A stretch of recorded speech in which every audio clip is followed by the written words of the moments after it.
Welcome, ladies and gentlemen. It's an honor and pleasure to have you all here today.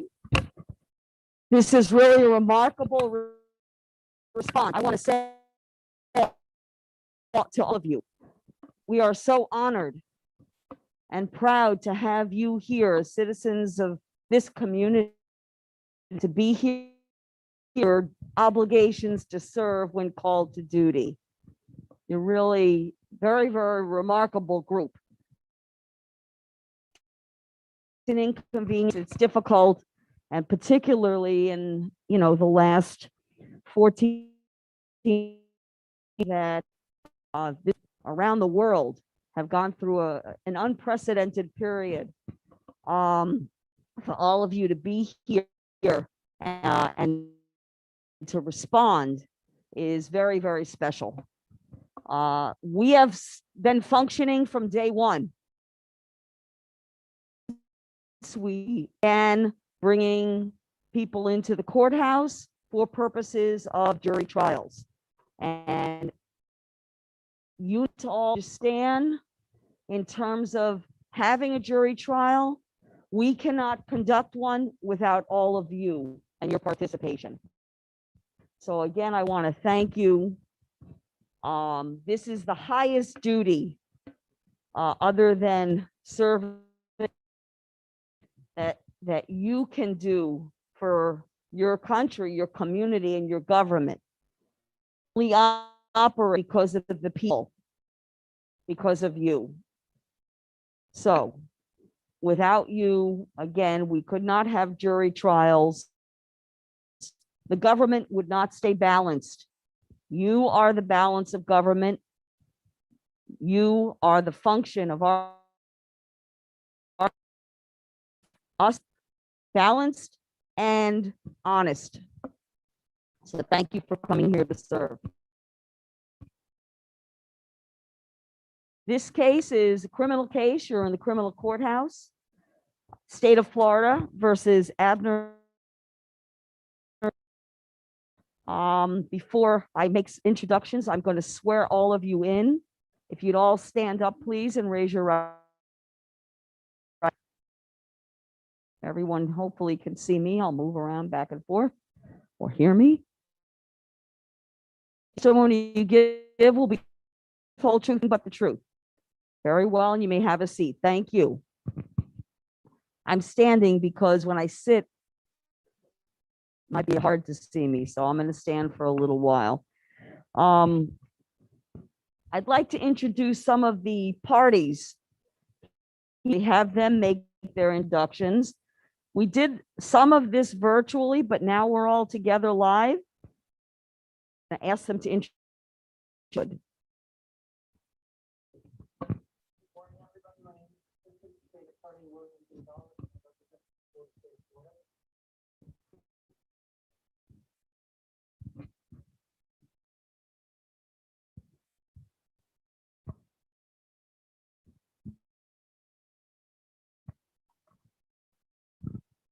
Good morning. My name is Jennifer Thornton, and I have the distinct pleasure of representing Mr.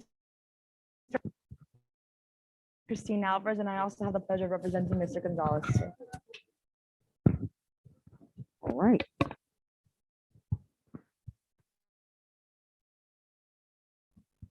I'm going to ask the state also, if you would, the parties to announce any prospective witnesses again.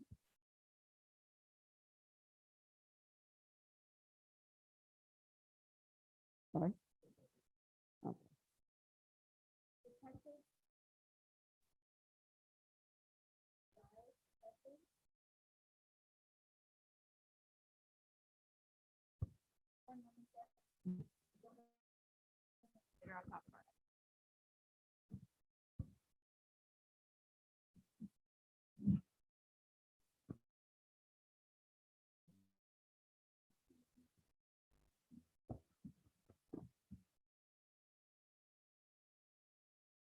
No, we get that.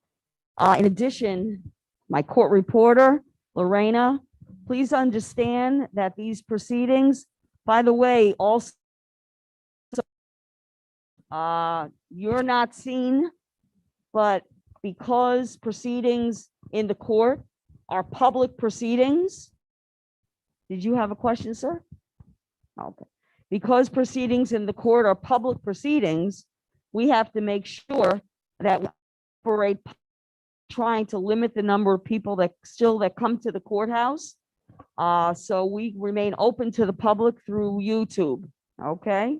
And my court reporter here, Lorena, she takes down each and every word that is spoken during the course of the proceedings because we heard of the proceedings.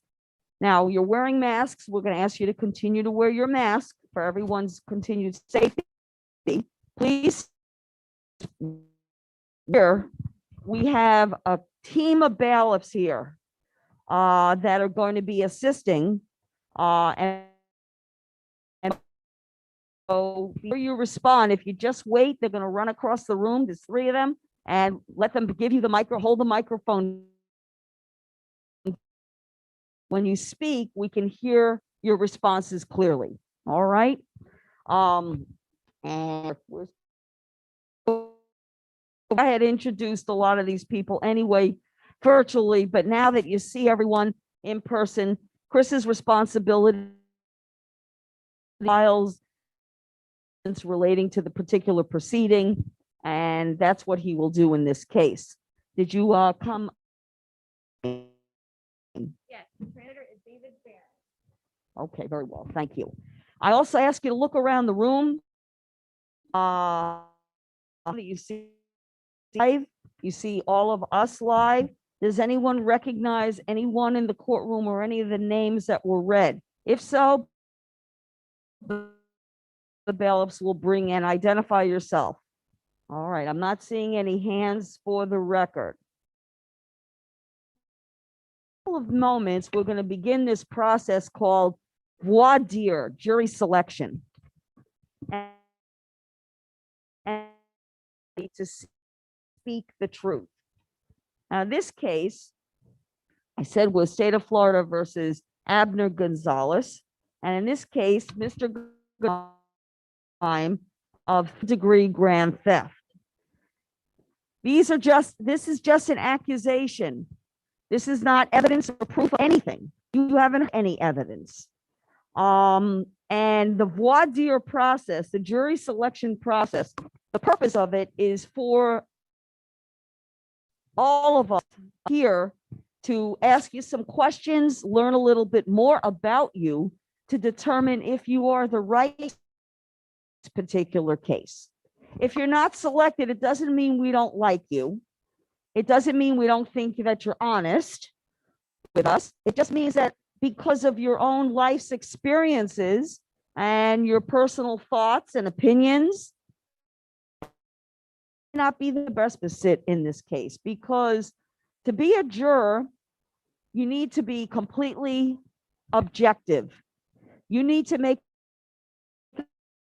evidence presented to you in the courtroom and on the law that I will ultimately advise you of. So during this voir dire process, it works best if you vote, if you respond, might ask about in a positive way, in a give us the information. It's a pretty quick process also. So as much as you participate, move here. So if you don't have a response to a question, or if you feel you're being asked something that you'd like to speak about more privately and not speak in front of everyone else, we'll speak with you privately. Just let us know, or to make you feel uncomfortable either. This is a process that is absolutely necessary so that we know we have the best, ultimately make a decision only on the evidence presented and the law.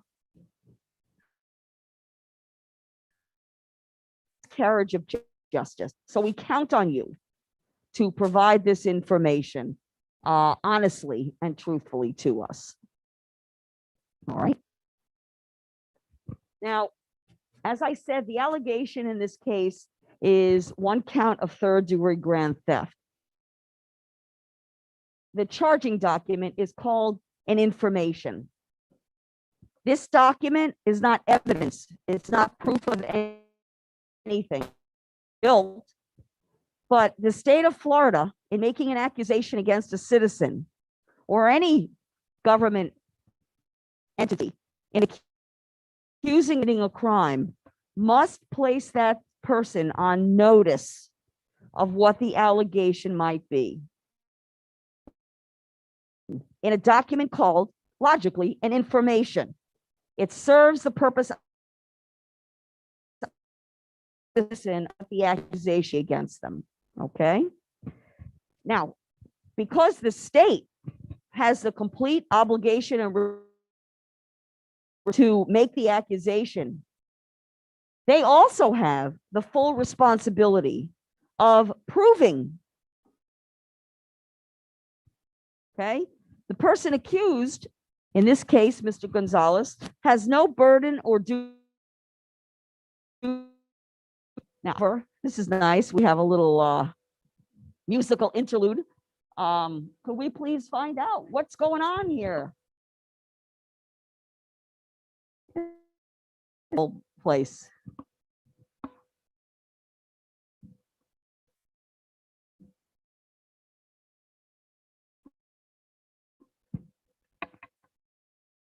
It seems to be getting louder also, doesn't it? Could be, you know, one of those old buildings, someone uses a restroom and you get all this noise that goes, what? Ah, very nice. This is a beautiful building. The building is what, about 60, 70 years old? Wonderful. We love being here. Anyway, thank you. So what I want to do, speaking with you, is I want to go over what I call the rules of the house. All right. These are the rules of criminal law and constitution must promise to follow. It's the blueprint for you to do your job as jurors. And you must follow the law that I'm going to explain to you very briefly now in order to ensure that you're doing your job properly. We give you that blueprint and you have to promise to follow it. If you cannot follow this blueprint, if you cannot follow the rules, it is imperative that you tell us. You're not going to get in trouble. The problem becomes if someone, in following these rules of the house that are absolutely critical to our function, on the jury, guess what happens? We cannot rely on the decision. It would be questioned on the jury. If you have any concern about your ability to be fair and impartial, not going to get in trouble. The problem only comes in if you don't tell us. All right. Can everyone agree to follow that? That's rule of the house. Okay. So let me tell you a little bit about these rules of the house. And you must keep this in mind. In other words, in order to do your, in every criminal proceeding in this country, the person accused has absolute right to remain silent. This presumption proceeds. He doesn't have to testify. He doesn't have to present evidence. He doesn't have to present any witnesses. Comes right Constitution. Since the state, the government, has the responsibility of proving the allegations and proving guilt,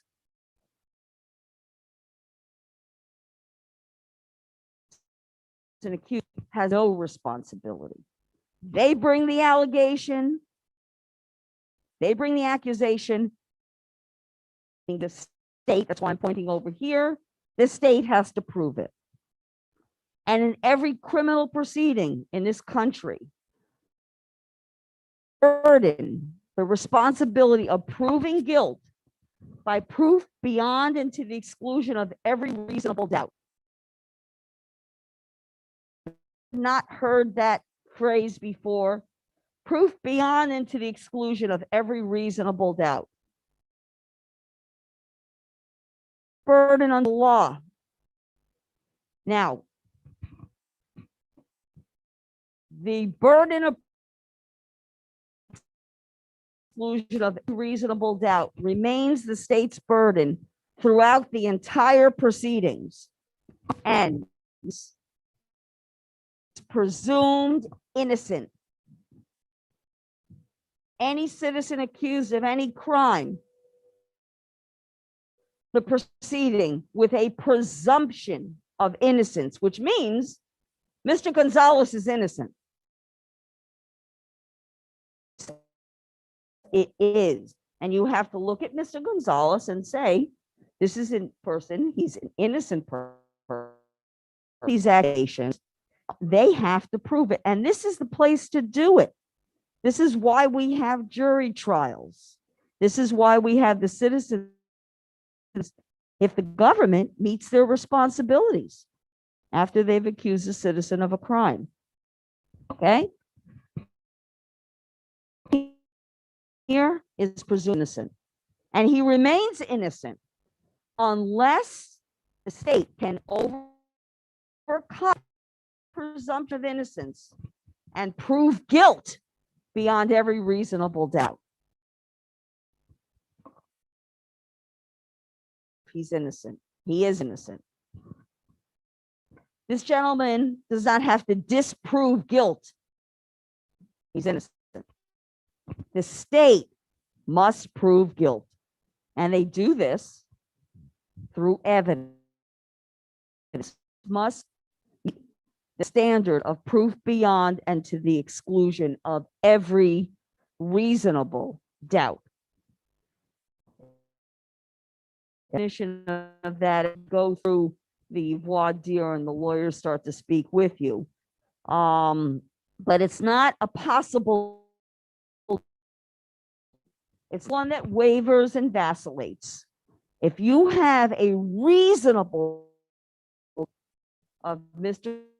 Gonzalez at the end of these proceedings, when you're in the jury room deliberating, then your verdict must be, if you have no reasonable doubt as to Mr. Gonzalez's guilt, then your verdict must be guilty. Again, I'll read you the chin as we go through. So now, let me count. How many of you have ever served on a jury before? Raise your hands. So there's a couple of you who have served before. Now, of the people who raised their hands, how many of you served on a jury that was a civils, which is a case that's about maybe like a divorce or a malpractice, generally about money. Those are civil matters. All right, few of you have served. Now, in a civil case, the burden of proof is a preponderance or greater weight of the evidence, because in a civil case, both sides present evidence. And the side that presents a little more evidence in their favor, they're successful in a civil case. Doesn't work like, I remind you, this is a criminal action. Okay? The government, the stateization, they file a charging document and information by constitution, informs the gentleman here of what the accusation is. This is a forum that the state has to prove the accusation with evidence beyond and to the exclusion of every reason. And again, this man is presumed innocent. He doesn't have to say anything. That brings us to the next house. Rules you have to follow to do your job here. You don't have to testify. You can't require it of him. You can't wonder. You can't speculate. He doesn't have to do anything. In fact, we say they can sit here and do the two cross puzzles. Because if the state does not present sufficient evidence beyond every reasonable, there's no responsibility here. And you can't seek it. You can't demand it. You can't wonder. The Constitution doesn't operate the way it's intended to operate. Then we don't operate here in a criminal proceeding the way we're intended. Now, these may be rules here that are very different from the rules that you might have outside of this courtroom. Okay, it's a converted jury room. Let me give you an example. I like to use this example. Right to remain silent. You're protected here in this courtroom if you're someone accused. Well, at home, how many of you have children that are? All right. So let's say you come home after a full morning and afternoon of this jury selection. You get home and you walk into the living room. It was on the living room table. Is on the floor in 1,000 laying next to it. And your children are there, and ignoring what you are looking at. You're not happy. How does the right to remain silent? Does it work? Is it a rule in that house? Anyone? No. Like, you're not going to turn to the children. So you have a right to remain silent. I'm accusing you of this. It's going to work. So it's not practical. It's kind of a silly example, but I want to make a point here. You can do the job here if you feel and the rules are, and you want the job. It should not impact what your rules are. Whether you can follow the rules here and be honest about it. Okay, so keep that in mind, please, when you're discussing and answering questions about what we expect of you. We expect that because we have to vision. That is the critical point here. Okay. Other rule. You as jurors, you are judges of facts, of evidence. Decide what relied on or not relied on, if testimony can be relied on or not relied on. You determine whether a witness is believable. How do you determine credibility? When they're on the witness stand. Does it make sense what they're telling you? You got sense and do job too. Did the witness say something before that's different than what they're saying now? Things you look to. This is your job. You are the judges of facts. You are the determiners of credibility. A witness untruthful, could be mistaken, could have a poor perception. In fact, the jury instruction, the law, I'm going to instruct you at the end of the case on the law. But there's an instruction that explains to all of you, look to determine if you can rely on the information that's being given to you. I'm going to suggest that you make credibility determinations all the time. Seriously, you don't even realize you're making it when you're having a conversation with someone, right? Let's say we can call it seeing the person up. Can you rely on what that information is? That's the job and how you do it here as a juror. Explain, but think about the things that you might do all the whether or not what one is telling you something that you can rely on. And you use those factors here. But again, you are the judges, the judge of law, I'm the judge of the law. I'm going to tell you what the law is at the end of the case. As jurors, you have to promise to follow, do not agree with it. Okay? This is the law. This is what you have to follow. We don't make law here. You don't make the law. I don't make the law. The legislature, a different branch of government, creates the law. This is the judicial branch of government. Each branch of government has a separate function, but making the law and creating the law is I will, and you must follow it. Okay. Please understand,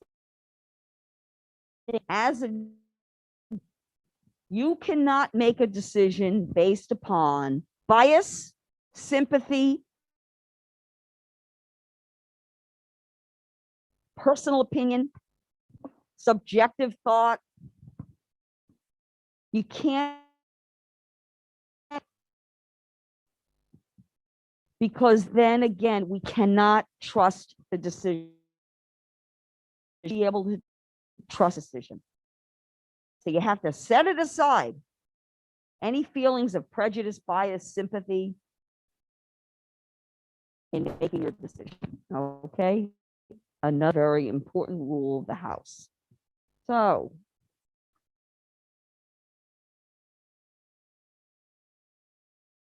covered what I need to say. I will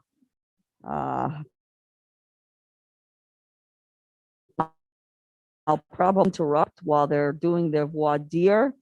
Please don't think I'm angry with them.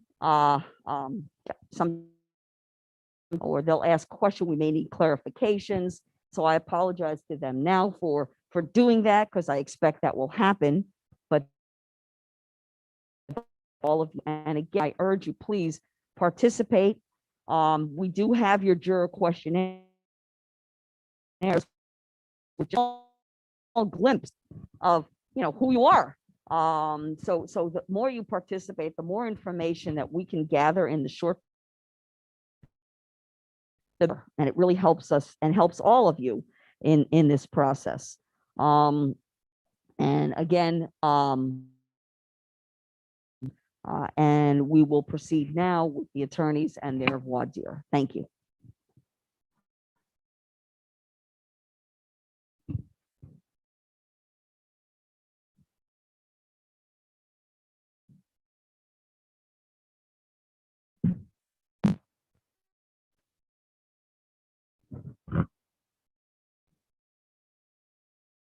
Good morning, everyone. Assistant State Attorney William. On? Okay. Normally I check to make sure that everyone's awake, but I'm sure the pipes already did that for me. So we can speed this along a little bit. So I want you guys to know that I'm going to be coming back in my phone. It's because I have a timer on it. It's because I'm texting or doing anything I think is more important. I just don't think the timer is going to, keep me in check a little bit. Testing. You guys hear me on this one too? Okay. The timer has been started. All right. So Judge Tinkler Mendez gave you guys already a little bit of the rules of the House and kind of how it's going to go. So the way that jury selection kind of works best for me is that I'm going to be calling on some people, asking a question. We're going to talk about it for a little bit, and I'm going to ask everybody if you agree with what we were just talking about, any aspect of it.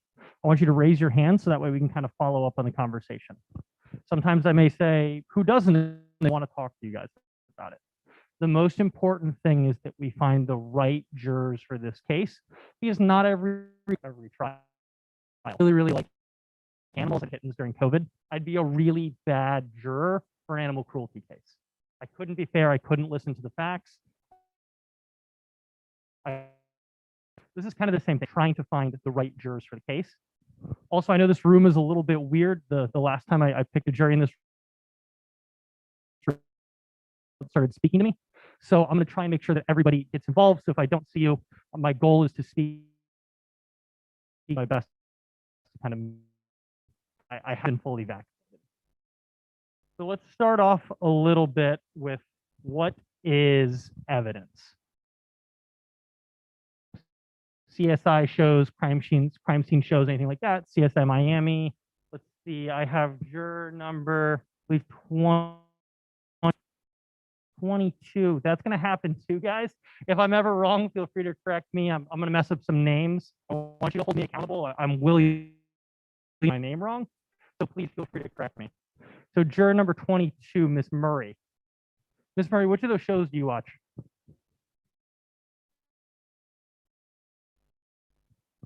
Okay.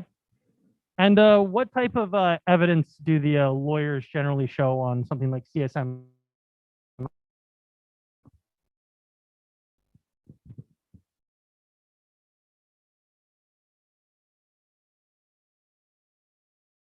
Right. I saw one where they got the reflection of the cornea by blasting a laser through it. You're taking my glory away.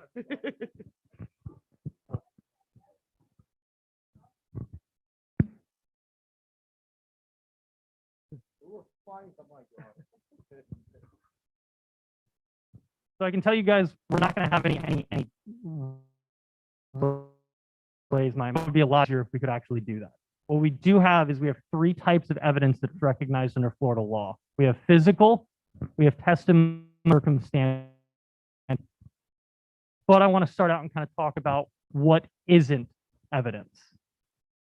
Who here? Raise your hand. Let's go with. Back. Let's go with Pharaoh. Juror number 35 for the record. Yes, that is correct. You drove here today? Yes, I did. And 2, I'm sorry, what was that? Mazda 2, A Mazda 2. What color is it? green. Green Mazda 2. How long have you had it? 10 years now. Okay. Where'd you come from? I came from Coral Gables and I took the Dolphin Expressway. Okay, so you took the Dolphin onto 12th Avenue onto 12th Street. Yeah, Around what time did you do that? around 8:15. 8:15. You wanted to be early. Yeah. So it's funny, I was actually right behind 12th and 12th, and I saw you run that red light, correct? I believe so. Yeah.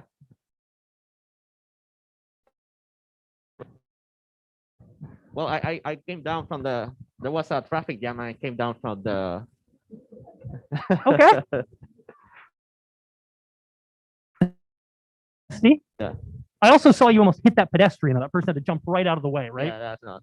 But I saw you do it. Like, no? No. Let's go to juror number. Thank you, Mr. Farrell. Let's go to juror Connie Roca.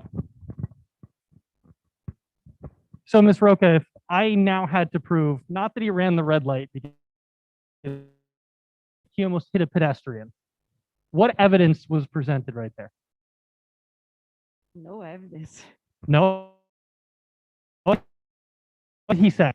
Did he admit it? Oh, he said he didn't. Okay. No. But I said he did it. Ladies and gentlemen, what is not evidence is what the attorneys say. The evidence is what the witnesses say, what documents say, circumstance evidence says. It is never what the attorneys themselves say. Mr. Carroll, thank you for being a good sport. I appreciate it. All right, so let's go back to physical evidence. Who here can give me an example of what evidence like? Let's go Ken Enrique Castillo.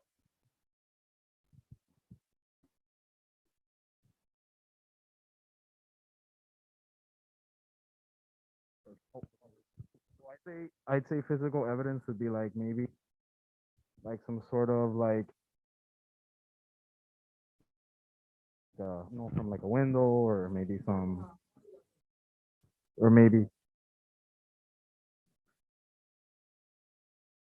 physical evidence, like maybe some like window glass or like something that indicates something happened, like maybe like some sort of what they say, like blood or some sort of DNA sample, something like that. Sure, that's basically a pretty good summary of it. It's you can physically touch, physical interact with. It's the bloody knife or the candlestick in the butler's hand. That's physical evidence. However, another type of evidence that the state can rely on is called testimonial evidence. Let's go with juror number 38, Shad Tipton. Oh no, we moved left.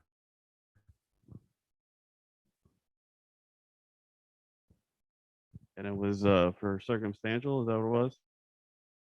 The description of the route that he took, going back to your story with the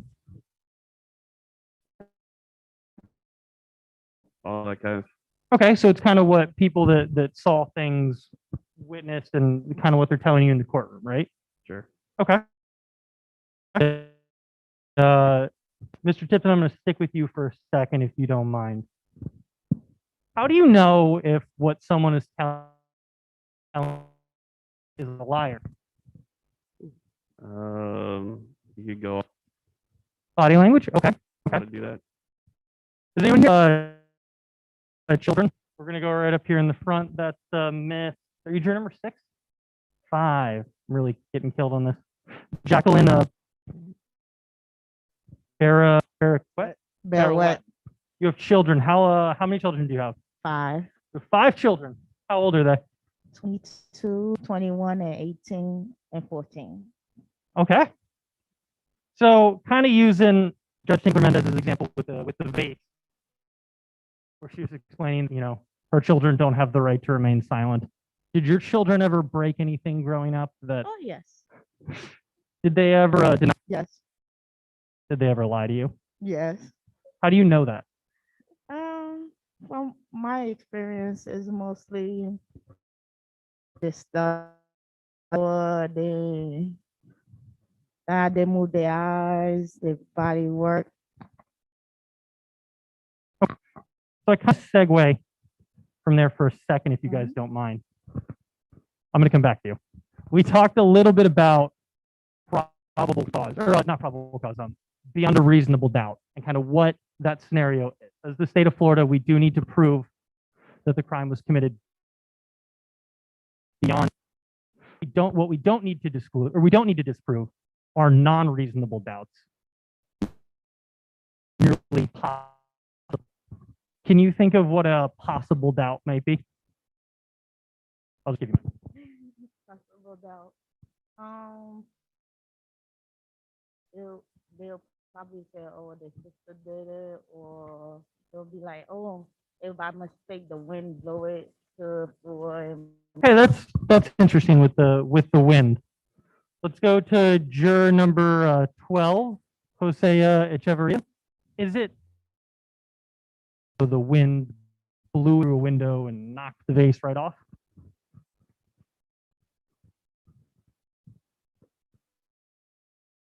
Of 5 guilty-looking children around a broken vase, and the window is closed, but they say the wind came right in and knocked the vase. Okay. What if the window is open, though? Is it possible? It is possible, but So would that be a reasonable doubt to you? no, Why? because we got 5 children, so we got a window closed. I don't think it is. Okay. Let's move to juror number 21, Jessica Lasher. Hey, Ms. Lasher, what do you think? Is that if all 5 of them, if the window's open, yeah, sure. okay? It's possible. But is it probable? Probably not, but you'd. Okay. So you would need a little bit more information to kind of figure out what was happening there. Probably. Okay. Get off probable cause and reasonable doubt for a second, kind of go back to the testimonial evidence.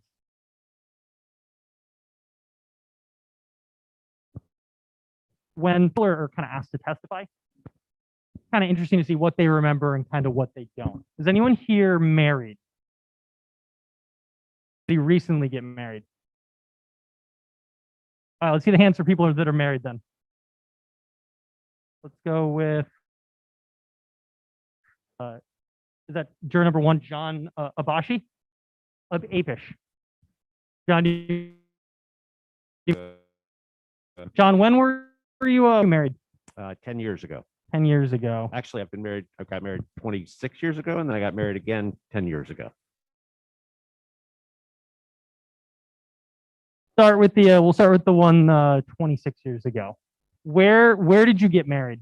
Key West, Wh- all the way, yep, right at the tip. What colored dresses? Didn't have any mates. Okay. What was the first song you danced to? Don't remember. What color were your socks? Okay. What was the first food you served the guests? Sure, there was like that. Don't remember exactly. Okay. I'm going to move off you for a second, John. Let's go to juror number. Miss, did John get married 21 years ago? Yes, How do you know that? he said so. Oxy wore. Probably. Okay. But he didn't remember what song he danced to. So how do we know he got married? Okay. Did he get some other facts correct? Okay. QS. Okay. Let's go to juror number 9, Derek Spack.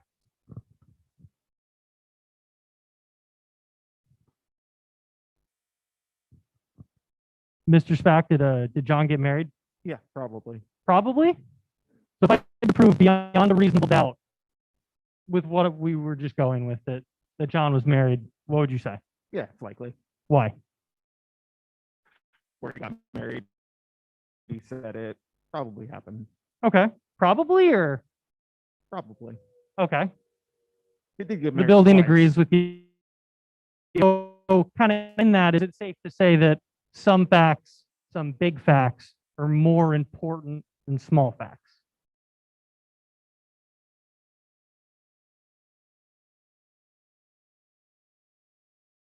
Does anyone disagree that if you remember something, you'd remember every single portion of it perfectly? No. Okay. Let's move on a little bit to the final type of evidence. This is the hardest one. I don't have a great definition of it. Substantial evidence.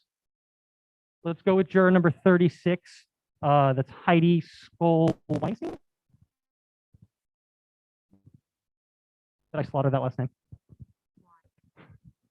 I apologize. Yes.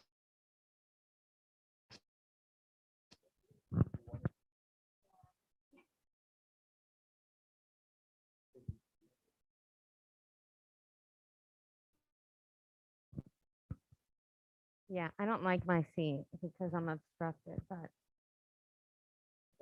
So Heidi, how would you describe circumstantial evidence? such a good question. Okay. I don't disagree. It's the hardest one to kind of describe. I'm gonna Give me a little hint and I'll tell you.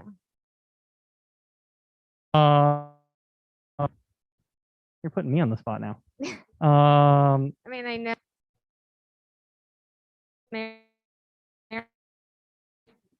Okay.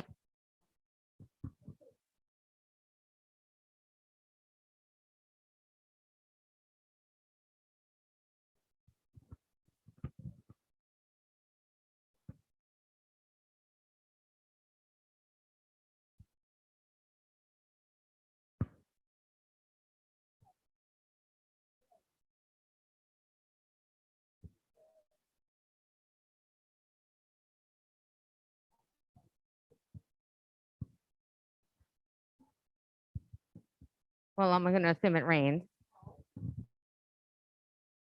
It rained. Yeah.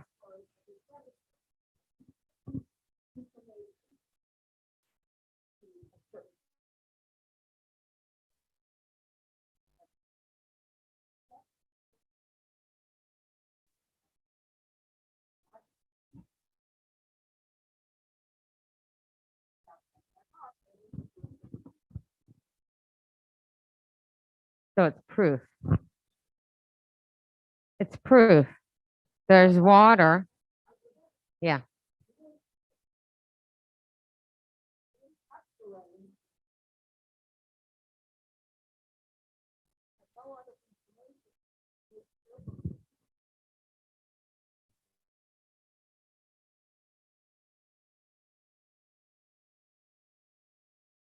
Okay.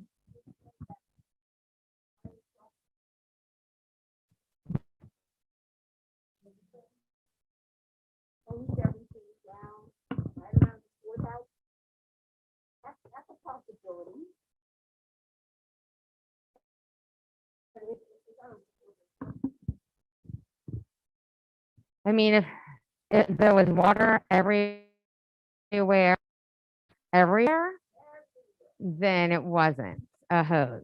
If there was water in one certain area, there was a hose. Yeah, then it rained.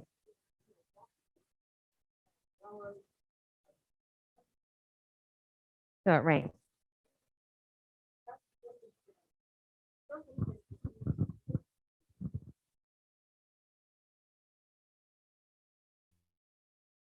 Right.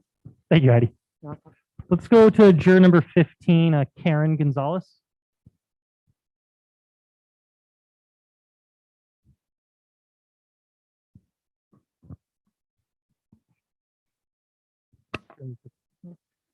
Hi, Ms. Gonzalez, how are you? Good morning. So, Ms. Gonzalez, we talked about three types of evidence already, the physical, testimonial, and the circumstantial, right? Yes. Which one do you like the best? I don't have I think all of them are necessary, right, to make a judgment for one over the other. Okay. What if one is missing though? What if, say, I just have testimony? Then you have to rely on what's presented.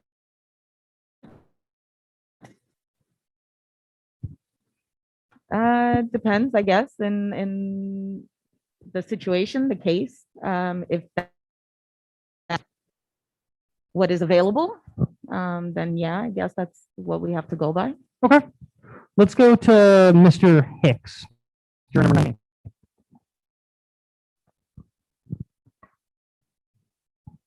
Mr. Hicks, what about you? How do you feel about that?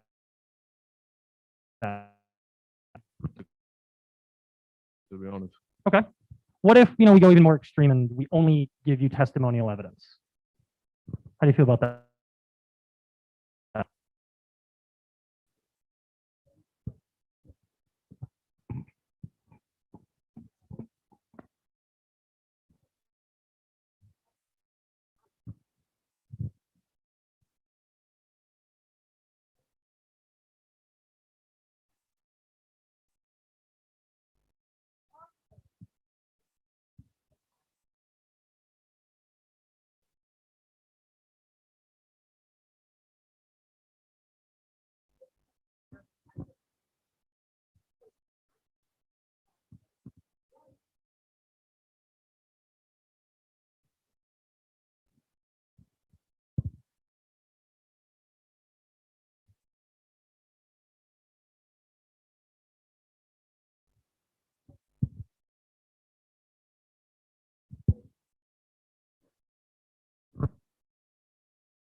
Actually, Your Honor, I think I'm gonna move on from that one. Let's go to juror number 2, Ruth Arroyo. Okay. Ruth, I'm gonna show you a picture. I'm actually gonna come stand by you so that way everyone can see. I apologize to those of you that are. We're gonna try and do this. Okay. So as jurors, the jury instructors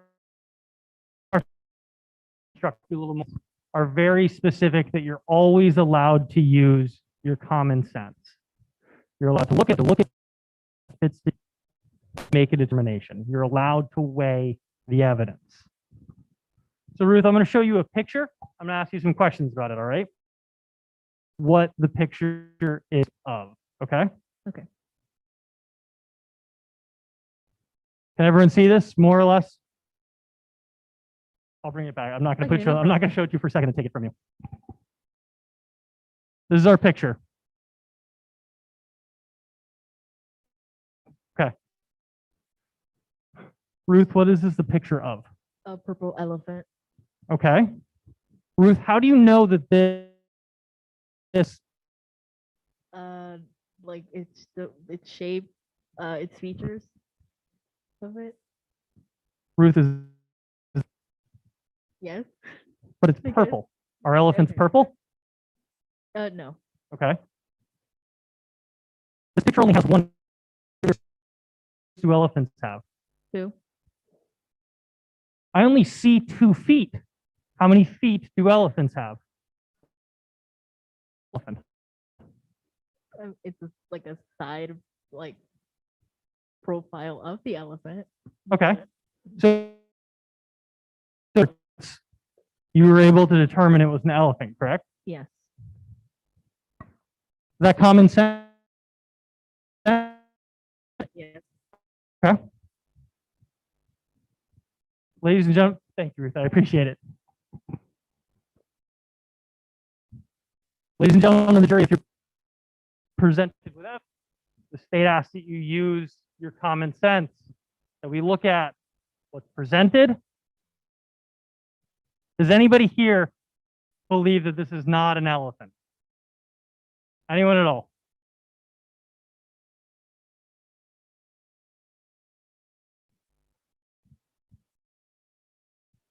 So it's time to move on to what can sometimes be about.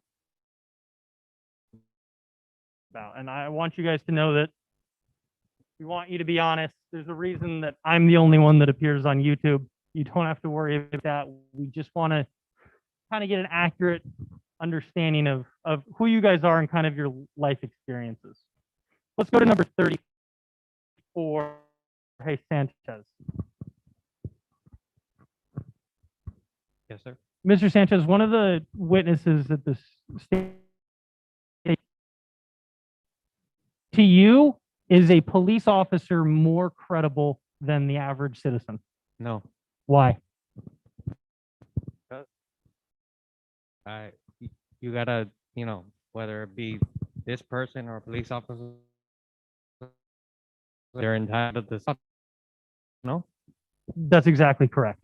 Let's go to juror number, thank you, Mr. Sanchez. Let's go to juror number 31 right in front of you, Ms. Hi there. Is a police officer less credible than the average witness? No.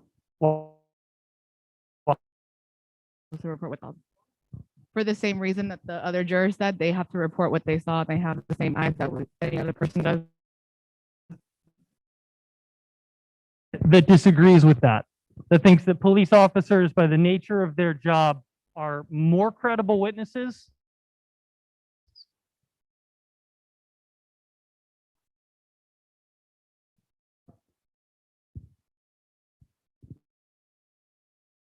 Police officers as witnesses must be treated by you as you would any other witness. Credibility. You use the same factors. Human beings, we're all human beings. You use ability are the same as you would for any other witness. They're not more or less credible simply because they are police officers.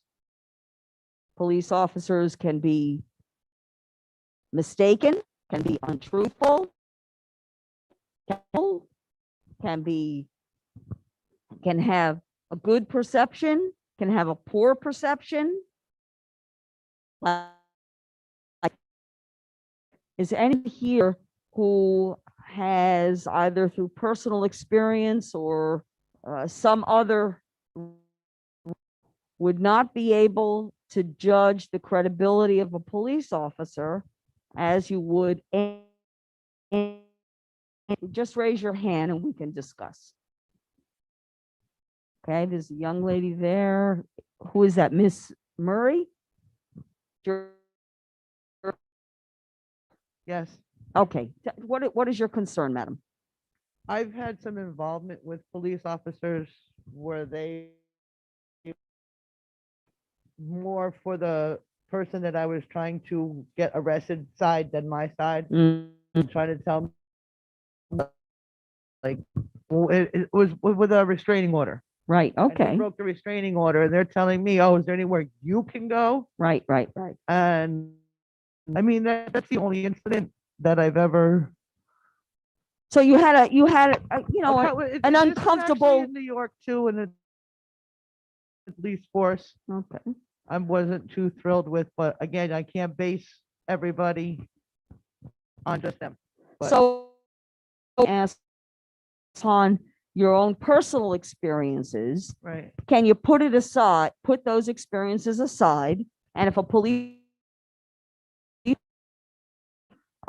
judge that individual based on whatever that individual says and not based on your personal experience? I'd have to body language and all of that as well. Okay, all right, fair enough. Thank you for sharing. Any kind of or question about if a police officer testifies because of maybe a relationship or a positive either give that officer more credibility or less credibility. There's a witness juror back there. What juror? And that is Paola Rodriguez. Paola Rodriguez. Ms. Rodriguez, Yeah. what are her experience?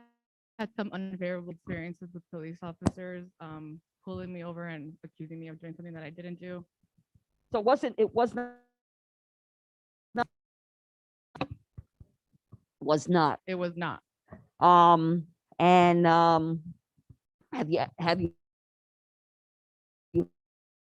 No, I have not. okay. Now, based upon the unfavorable experiences, if you were selected to serve on the jury, are you going to hold that against any police officer who might testify and judge that person based upon your personal experience?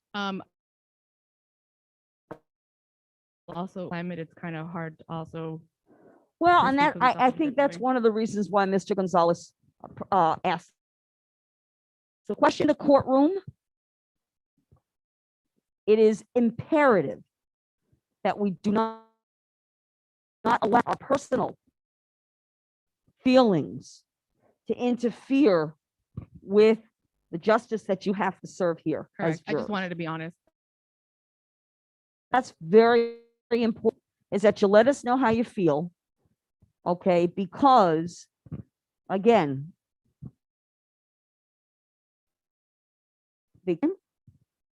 he's entitled to a fair trial. The entire process must be fair. Correct. Okay? And any witness that testifies must be treated objectively using the criteria of judging credibility someone might done or not have done. Correct. Okay? So you have to know yourself. What kind of are you? Yes, What kind of work do you do? I work in marketing. You work in marketing? Do you have your own business? No, I work for. Okay. And in your experience, I'm sure you've run into various people that you've had positive and negative experience. Have you had that happen during your work at all? Yes. How have you been able to think about that in your own work. If you've had maybe someone you've had a poor experience with,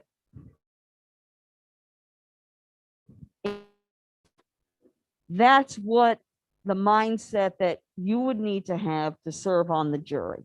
It's that important. Think about that. Okay. And if you have a concern, come back and let us know that All right. about your ability to put. All right. Sure. Could I? Yeah.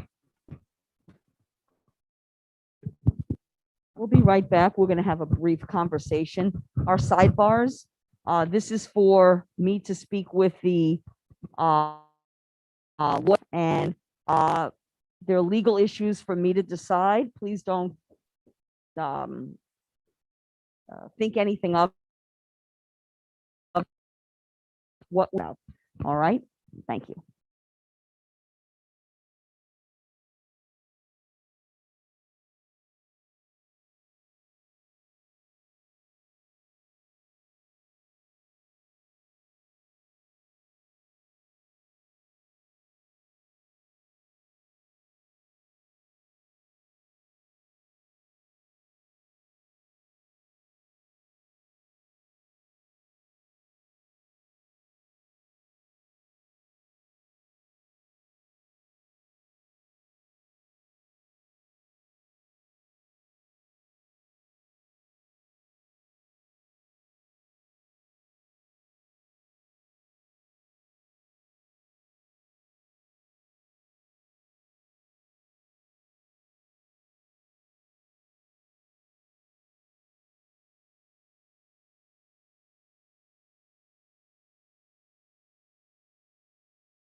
Show of hands.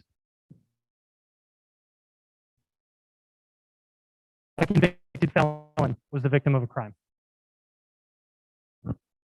Anybody at all? Okay. Thank you, Mr. Reyes. Go to juror number 18, Gabriela Hernandez.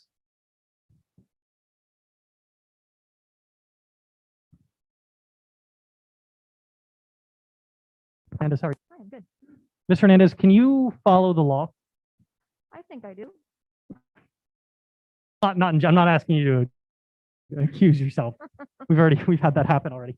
More in this case, if you were asked to uphold the law, is that something you'd be comfortable doing? It was a really ridiculous law. If it was a really ridiculous. Really ridiculous. Well, judging rules that we follow, I would say yes, because it's the law. Okay, let me give you an example. Let's legislature gets together and in all of its collective wisdom decides to make signs depicting cartoon elephants illegal. You see me here holding this sign. Ms. Minyard is prosecuting me, and she proves beyond a reasonable doubt that I was little elephant sign. Would you be able to return a verdict of guilty?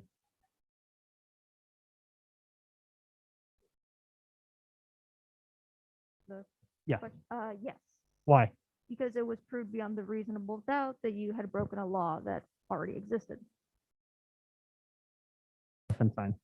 I understand, but it's the law. Does anyone here disagree with that? Does anyone here think that, look, this is let's go to juror, sorry, I have to get you the mic. That is Mr.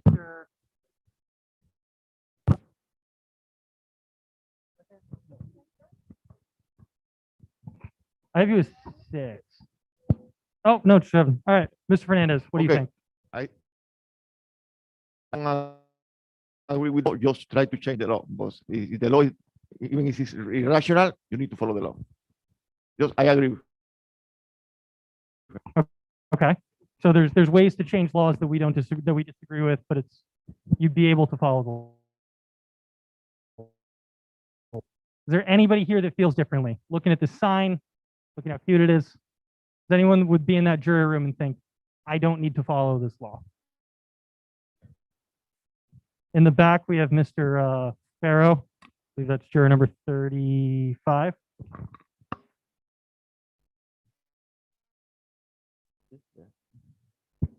You disagree? Yeah, I disagree. This is just a stupid law. It's like totally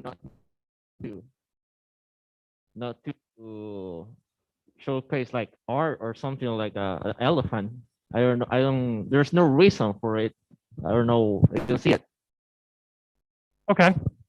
So if we wanted, say the Miss Minyard was prosecuting me for that sign, she would have to just, correct? Yeah. Okay. And you would hold the state of Florida to that kind of additional sort of responsibility? Okay. Mr. Farrell. Let's see who I haven't gotten around to yet. Let's go to juror number 16, Kenneth Gordon.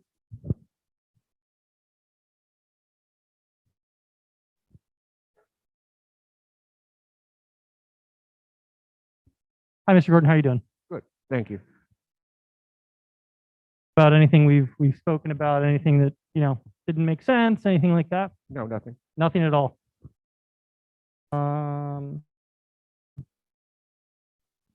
Mr. Gordon, if you're selected for this jury, would you be willing to use your common sense? Yes. You promise? Go to juror number 18, Yasmiel Hernandez.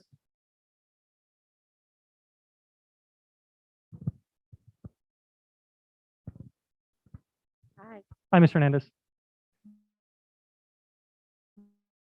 Got my phone, told you guys that I was going to be timing this whole thing. Yes? Yes, I do. Okay. Can you tell me what I said to you guys? We're not going to text anyone, but it was just for timing. Okay. Juror number 11, Nicole. Nicole, does that sound familiar? It does. Okay. Evidence? I would say yes because I heard it as well. Okay, but Yeah. based off of what she was saying, it seemed pretty credible. Yes. I'm gonna jump back in between you guys just to make it difficult for Robert. So we'll go back to I believe it was on juror number 18, Mendez. So when I was talking to you about that about the phone, what hand was I holding it in?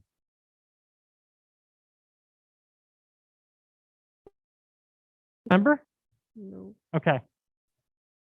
So let's go back to Miss Sintra. This will be the last time, I promise, Robert. Didn't remember what hand I had it in. Do we not believe her now?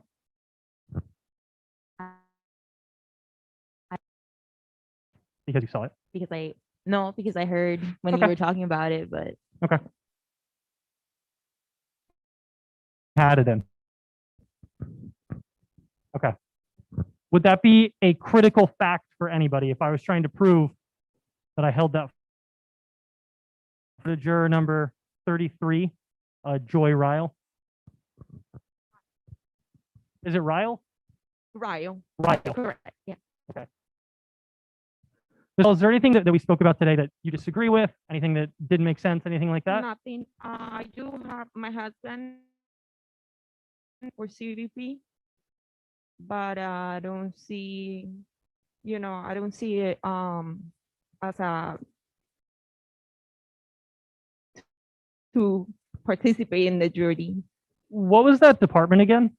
Customs and Border Protection. Okay. Okay. Okay. He works with HSI, that's Homeland Security. Okay.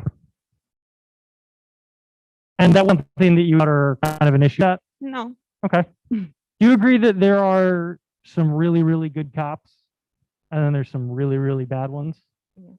And that just because someone's a cop doesn't mean we're a good one or a bad one? we all human beings, and we all have common sense, and we all have to act. So I believe I could be impartial. Thank you, Ms. Ryle. I'm going to go to number 13, Jocelyn Evans.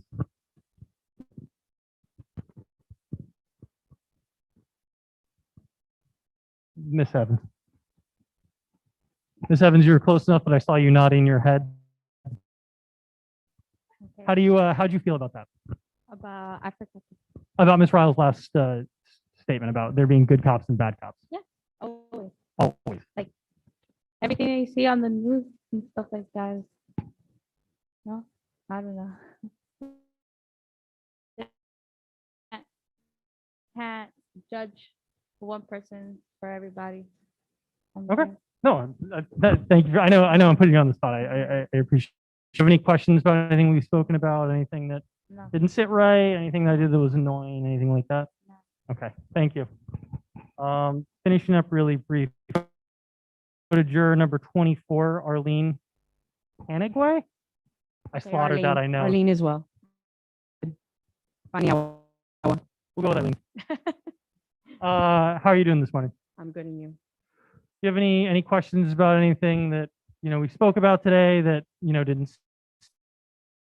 No, again, just like I don't know who that was, but my brother is a detective for Miami Police, and pretty much everybody in my family are in the law enforcement or any. I work for the, I don't know anything about law. I'm in the medical field, so Is it a city or county for the police? he works for Miami Police. Okay. Okay. Do you know anybody that works in the? I don't. Okay. Thank you so much, Arlene. I really appreciate your time. I'm gonna finish up. Fernando with you.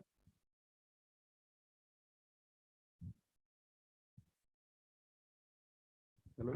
Hi, Fernando. How are you? Very good.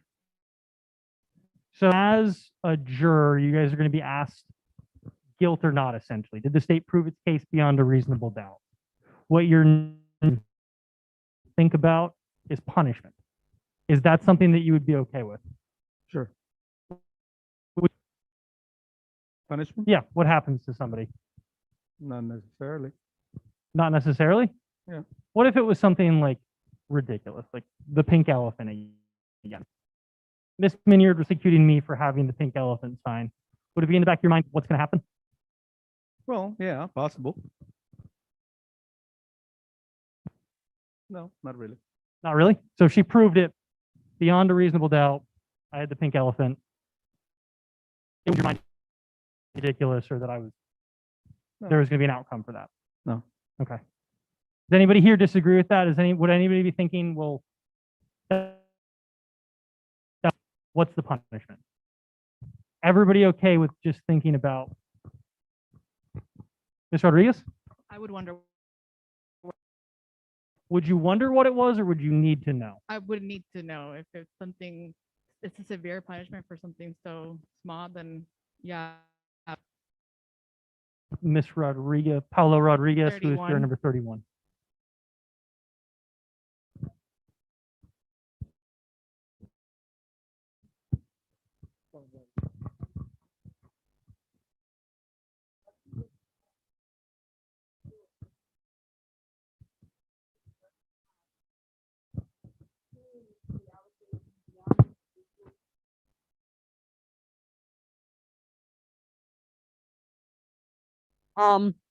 Should someone be found guilty, it is the court's responsibility to determine.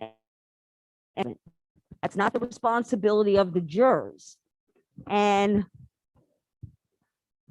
are you telling us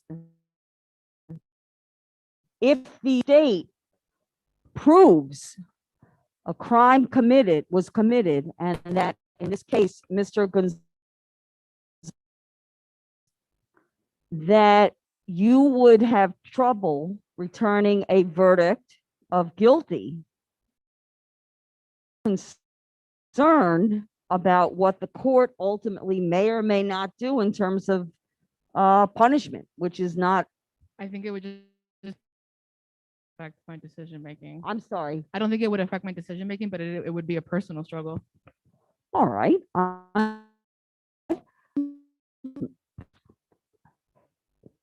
All right, fair enough. Because again, you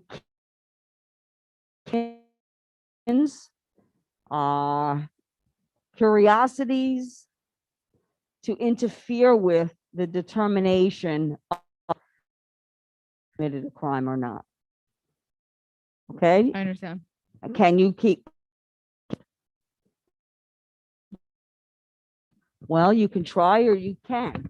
See we're that exact that we need to know that you understand, you stay in your lane, what your obligations and responsibilities are as a juror, because it would be unfair and unjust. Example, if the state did present sufficient evidence beyond every reasonable doubt that a crime was committed and that Mr. Gonzalez committed a crime, you found him not guilty because you were concerned that the court would impose punishment.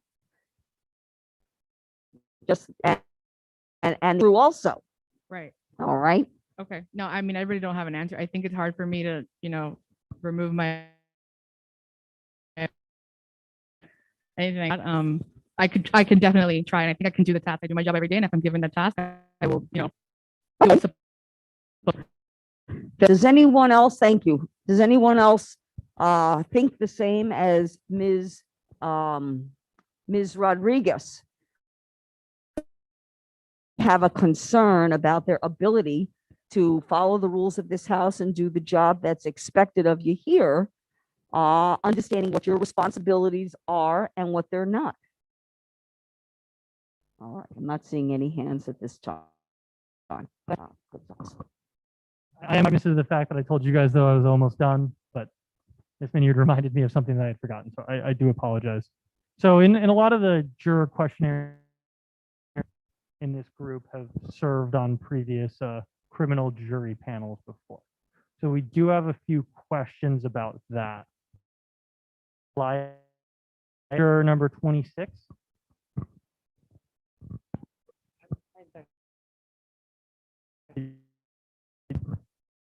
How are you, Miss Palayo? Oh, that didn't help. That got worse. Okay, hide and seek, I don't know, what are we doing? All right. Can you see me? All right. I can see you. Uh, I'm well, thank you. So I see in your questionnaire you served in a criminal jury before, correct? Twice. Twice. Was that in Miami-Dade County? Here, right here. You're just a lucky one? Mhm.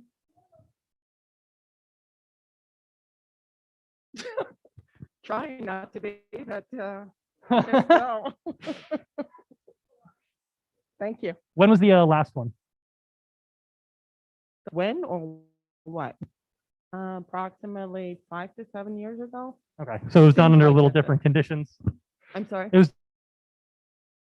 I So, remember this room very well. do you remember what the charge was in that trial? Yeah. Murder. Okay. Is there anything kind of about that process of serving as a juror on those cases, or other than the fact that a juror, would any of that kind of bleed into this trial, or would you take any of that and kind of put it in here? You'd have no reason drawing kind of a line between your experiences? Okay. I believe a lot of jurors. Miss Bell.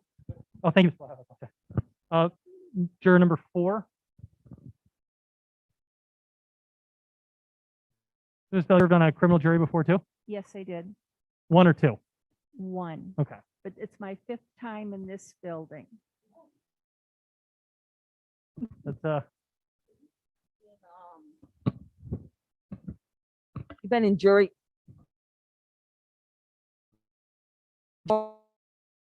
Yes, this is my 6th time. Wow, 6th time, 5th, 6th. 6th time in jury selection, and you were selected 1 time.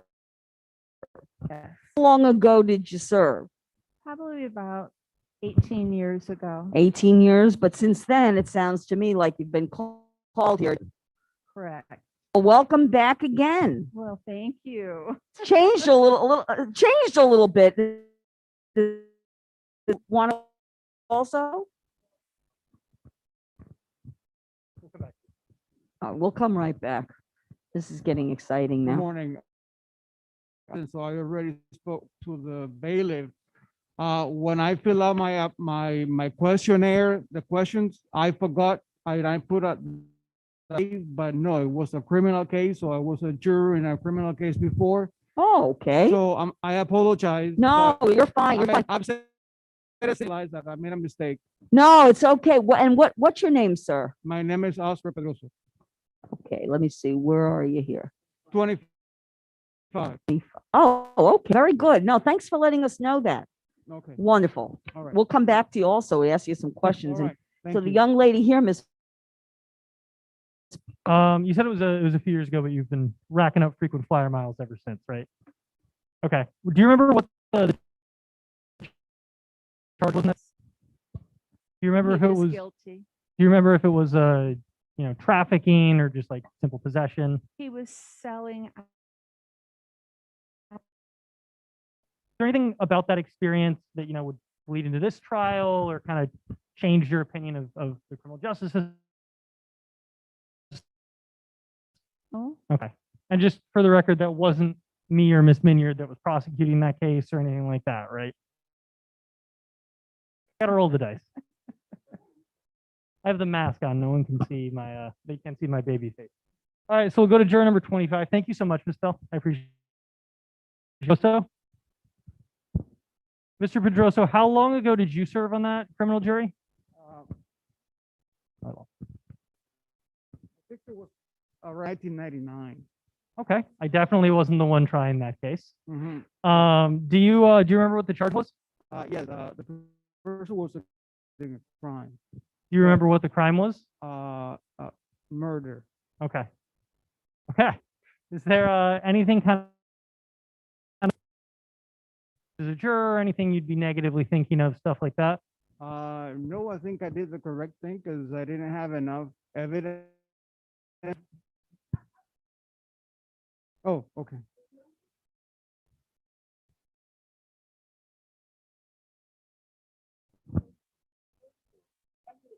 To me, it was a favorable experience. I enjoyed being part of the process, so I felt like comfortable sitting in that position.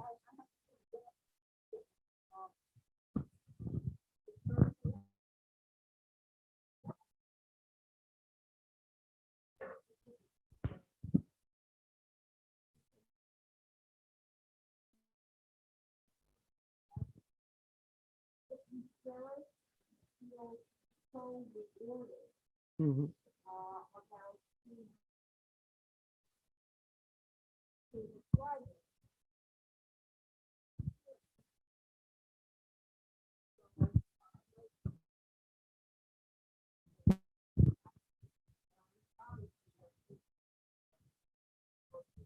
And I had to wake up in the morning than usual, but at the end, it's my duty. That's why I live in this country, to do it. And I mean, the fate, so I think it's fair because I can be in the person who's sitting there. I can be sitting there once, and I expect others to judge me based on fact. It's my contribution because you never know. I can make a mistake one day. So I say,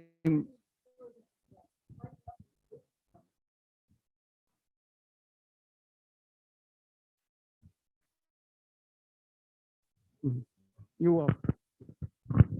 Well, ladies and gentlemen of the jury, I really don't have a better way to just follow up other than that. So I think I may kind of defer to that. I know the criminal history of trials, murder, stuff like that. I know those trials probably went for a really long time. So we want to thank you now. This is a really incredible showing. Normally there's people that don't show up, kind of stuff like that. So it is really, really kind of a cool experience. And it shows we're kind of getting back to normal, but we had this participation. So thank you guys so much. And I appreciate your time.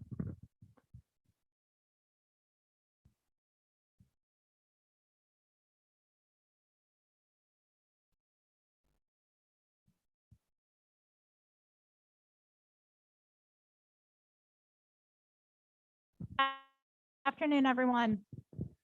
I also am going to try and walk around as much as possible. I'm going to try and see everybody. Again, my name is Jennifer Thornton, and I have the honor of representing Abner Gonzalez here today. Bear with me. Although Miss Bell has been in this room many, many, many times, this is only my second time ever in this room.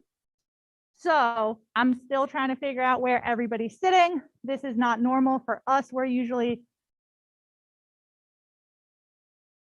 and that I know like the back of my hand. This room I do not. So bear with me as I try to figure out who everybody is, try to see everybody. I know Miss Nicole Weinstein, appreciate that. And I'm just going to go through some stuff, go into some more detail. Dade did. Again, I appreciate your patience.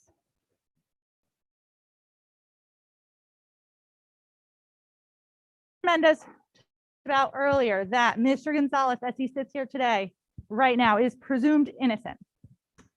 And she said, again, unless and until the state proves him guilty beyond a reasonable doubt. Ms. Sintra, as he sits here now, look anything other than innocent. Ms. 11. I would say no, that he looks innocent. I have nothing to judge him. Does he look any less innocent than your parents? No. Okay. I'm gonna go right 36. What about you? As Mr. Gonzalez sits here today, does he look any less? No. What about the fact that he is sitting here on trial for a criminal charge? And I know that. Right. I don't know him. I'm seeing him for the first time, so I really have no opinion. And Mr. Tiptron.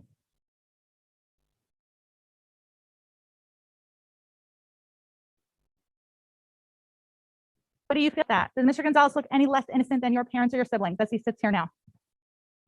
Does it matter that he is accused of a crime and he has gotten all the way this far to trial? No. Ms. Bain, what about you? Does it matter that he has gotten all the way this far to trial?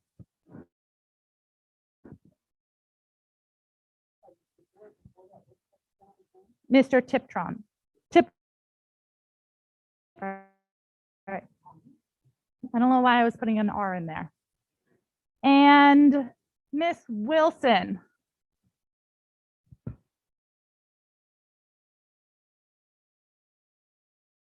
Okay. As Mr. Gonzalez sits here now, he's gotten all the way this far.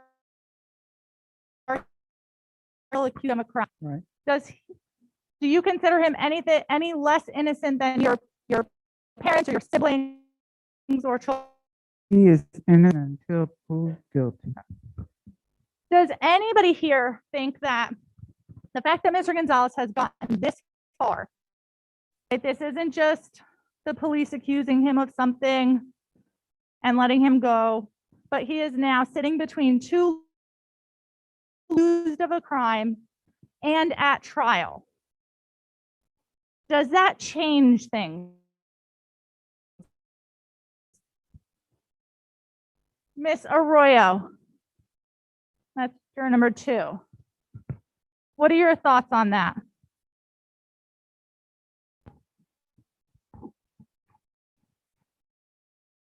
My thoughts on it, I mean, since again, there's nothing that has been said, he's still innocent until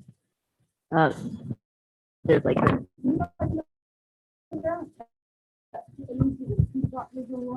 okay, no, I was just saying that he's basically there's nothing that has been said, so it's just like left. Yeah. Does Mr. Gonzalez look any more guilty than your parents or your siblings? No, I'm proven guilty, so I wouldn't presume him to be. Okay.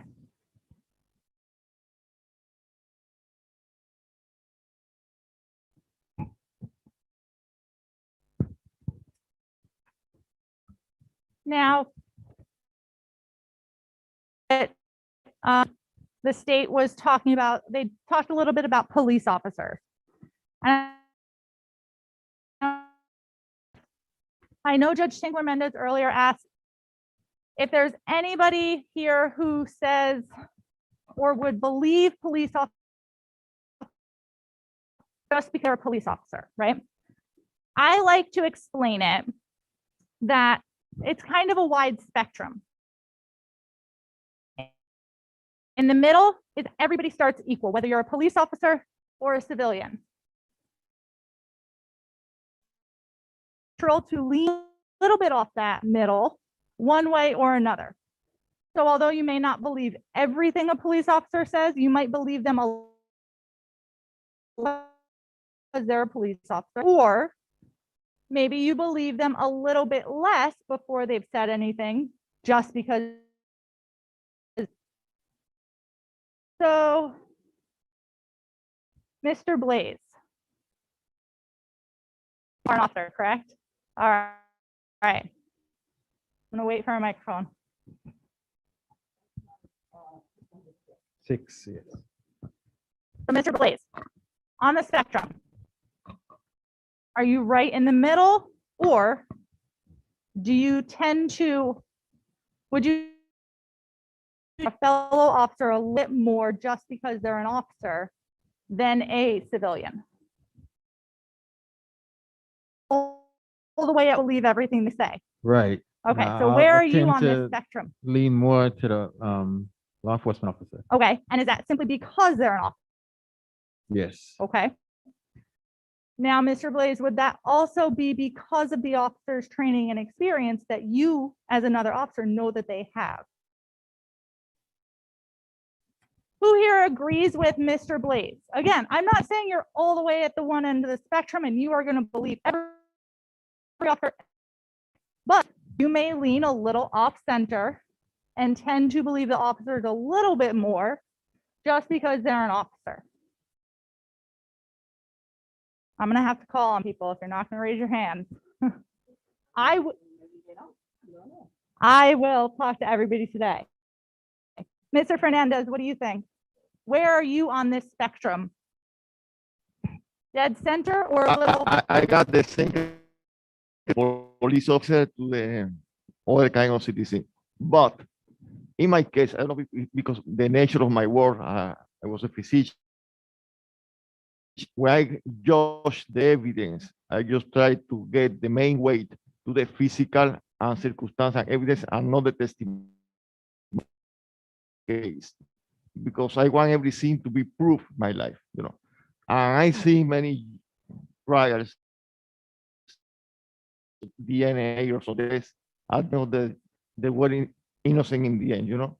And because of that, I just way more physical and circumstantial.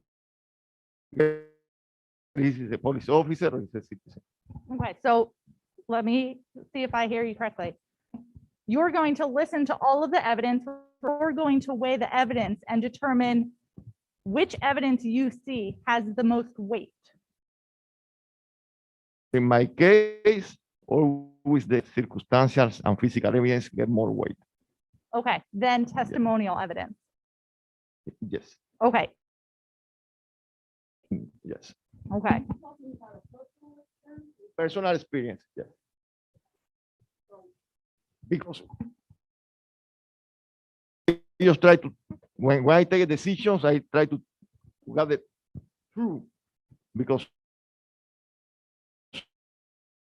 And that Yeah. people could be not truthful, they could be mistaken, and But that's it why gonna- that's why as a juror, it's gonna be for me hard to make a decision on a person Okay. just because of testimonial, only testimonial, you know. Okay. It doesn't matter if it's If I hear you. If you were to see some physical evidence, yeah, of course. you would then, okay. Ms. Ryle, I'm gonna go to you all the way in the back. So going back to my police officer and non-police officer spouse as a CBP officer, where do you fall on that spectrum? I would say middle. A relationship. I don't know his arrest. I don't know anything about his work. I'm a registered nurse, so we do have different, completely different careers. And me, as I've been in the medical field, we treat our patients the same. I mean, we don't, if they are in corrections or if they are rich, poor. So I don't know. I feel that I could participate as a, you know, to be a fair trial. Okay. I just want to add, because I was not mentioned before, was not called, I did participate as a juror before. Was it criminal in this building or another building? Criminal in this building. Okay. And I remember this room. Well, and the pre-selection. That experience that would affect you here today? No, it was a great learning experience. Okay. Miss Paniagua? I believe that you said your brother, family members who are also officers. So going back to my spectrum, where do you fall? Dead center, or because you do have so many law enforcement, you tend to leave an officer a little bit more? No, I don't. Actually, we're all definitely, even thus, there are corrupted police, so, I mean, it's all about the evidence that you provide, the way, with her, I work for the county hospital, so I see everything, everything. And whether you're an immigrant, whether you were accused, a year ago of whatever, or just just a plain dough, you know? So no, there is both ways. It goes both ways. So I'm balanced on that. Got it. Yes, so I believe you have some law enforcement, either friends or family, correct? Friends. Where do you fall in our law enforcement and non-law enforcement spectrum? Can stand it and see them post. I mean, people that I do know that are officers are upstanding citizens. I think are good people. That's why I'm friends with them. Now, do you think a police officer says, based on their training and experience, just because they're a police officer, based on what you know from your friends? As an individual, regardless of their profession. Okay. And Mr. Gordon, to have some either friends or family who are police officers, right? Friends. Okay. So they did the job for a while. Fair to say? Okay. Spectrum. Oh, I've seen them make plenty of mistakes too, so Okay. we judge them. Perfect. Now, staying on the topic of being a little different. So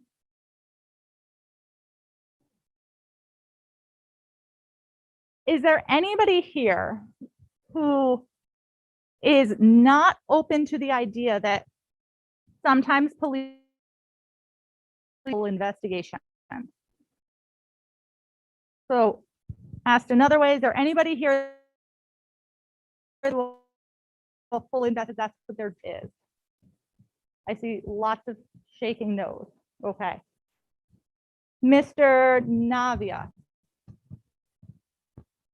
You can sit if you'd like. Okay. Okay. What are your thoughts on that? No, I mean, humans are humans, so it happens. And how would you feel having to go back to your friends and family and investigation? What do you mean? I don't understand your question. So if you were picked for this jury and after the case, so the police do a full investigation, how would you feel if you spoke about the case, going back to your family and saying, you know what, those cops, a full investigation? Well, I mean, I'm not gonna feel good about it. I will feel bad in essence, because if then that's not a good thing. I mean, I understand the reality is not everyone's gonna be as thorough, maybe bad day or whatever it may have been. It's just impossible. Understood. Sure.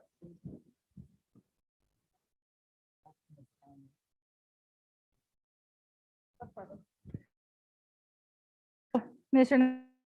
Navia, would you be comfortable finding somebody not guilty because the cop, if not?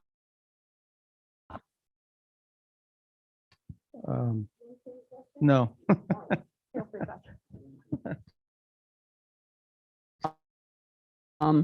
Your job is to determine whether or not the state presents sufficient evidence beyond every reasonable doubt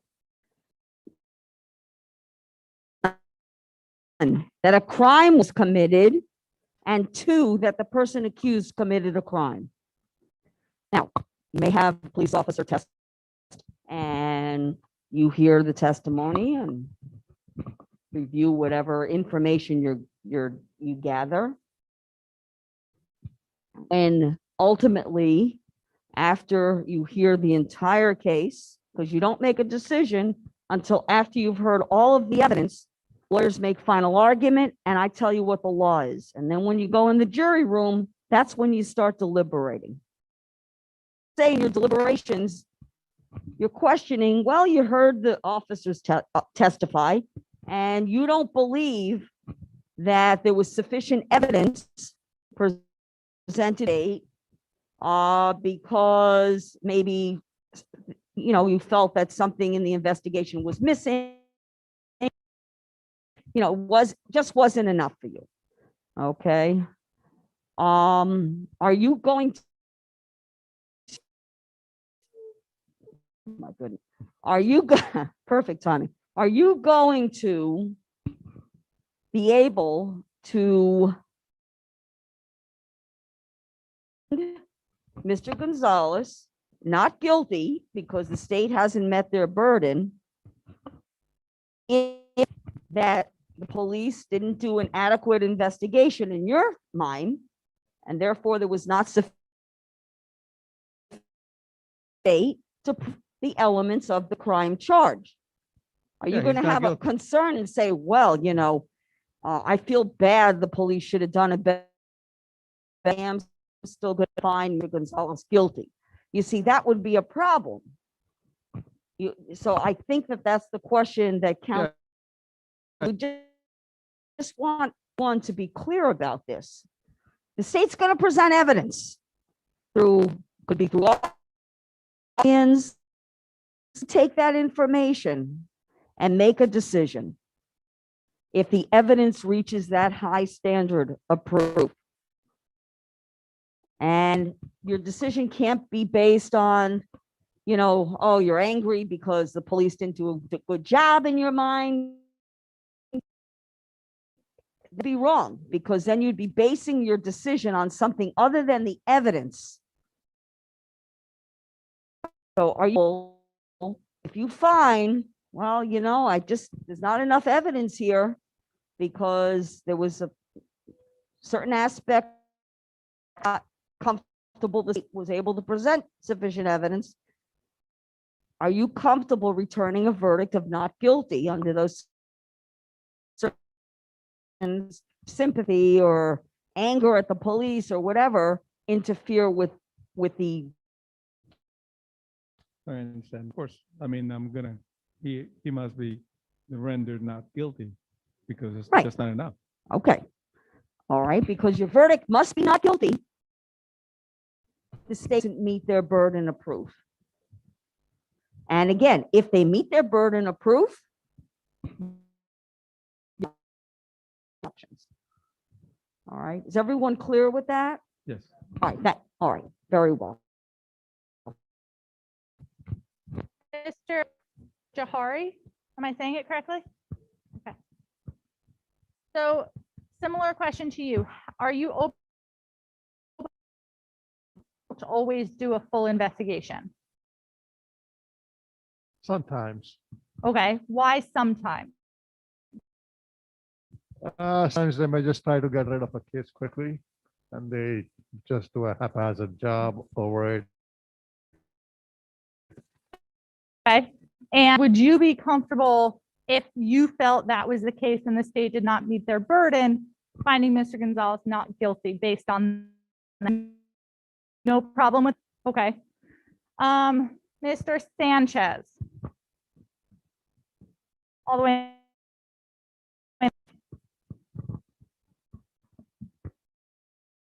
Same question. Are you open to the idea to do a full investigation? Correct. Okay. And are you open to the idea that although an officer may come into the courtroom to tell the truth, that that officer could still be lying? It's possible. Okay. When you say it's possible, do you think? Yes. Okay. And Miss Rocha,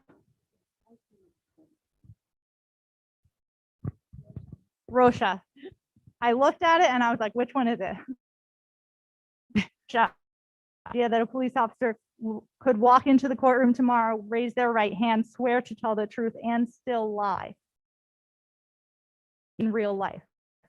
Yes. Okay. Is there anybody here that says, you know what, it's possible, but I don't actually think it happens in real life in this building?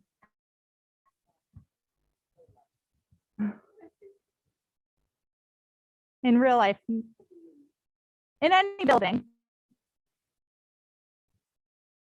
Mr. Spock, what are your thoughts on this topic? Wait for, sorry.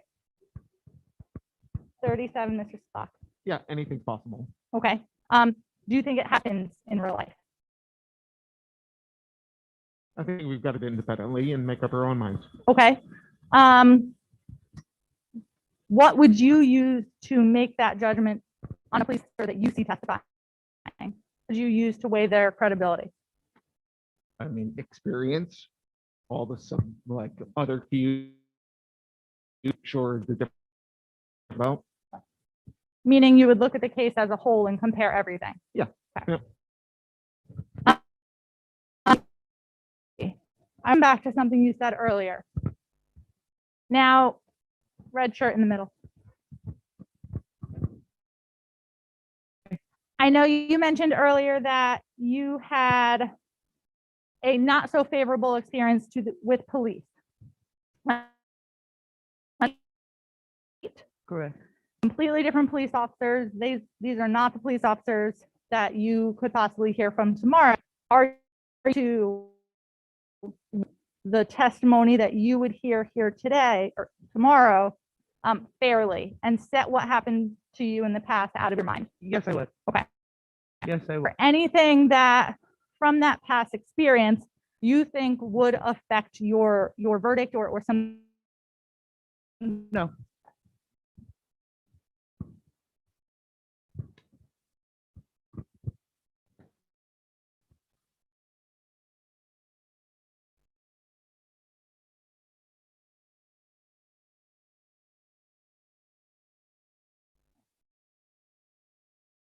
Now I want to move on to another topic.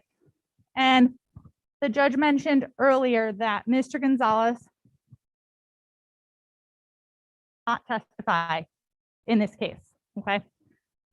We as his defense attorneys don't have to actually do something. We're talking to you all, but he does not need to testify. And that cannot be.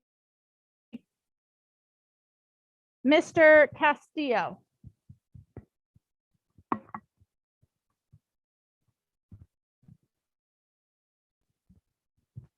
Hi, how are you? Hi.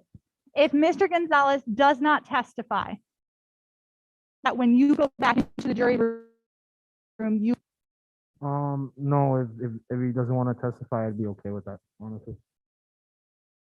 Can you speak up a little bit? Testify, I'd be with that. Okay. I might have my names wrong. Is it Mr. Yepes? Yepes, 39.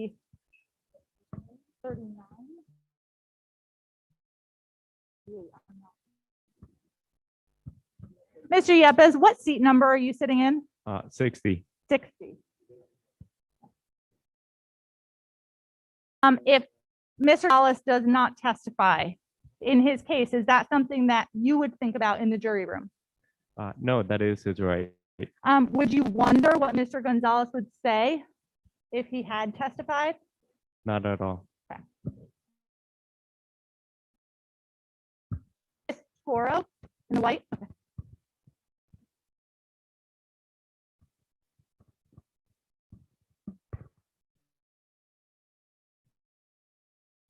Mr. Gonzalez did not testify. Is that something that you would consider when coming to a verdict in this case? Not at all. What if Mr. Gonzalez did testify? Okay. The state that Mr. Gonzalez committed the crime they're accusing him of. What if Mr. Gonzalez testifies, but you don't believe a word he says? You still have questions from the state. They have not proven their case beyond a reasonable doubt. You still with me? I'm following. Okay. What Mr. Gonzalez said, even if you did not believe him.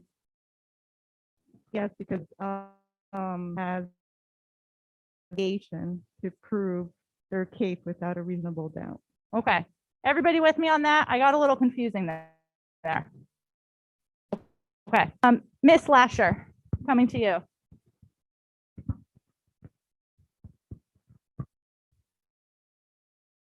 The prosecutors are really, really close to meeting their burden, but they just did not get there.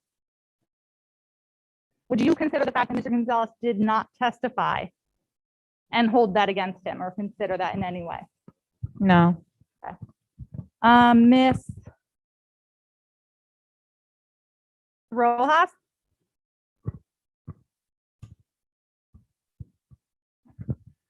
What are your thoughts on what? I'm okay with that. I'm okay that he doesn't testify. I will be. Speak up a little bit. I'm okay if he doesn't testify. Would that influence your verdict at all? Mr. Rock, what about you?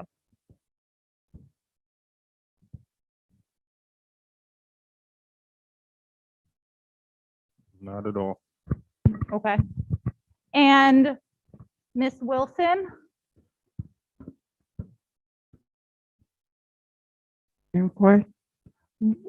Would you consider the fact that Mr. Gonzalez does not testify?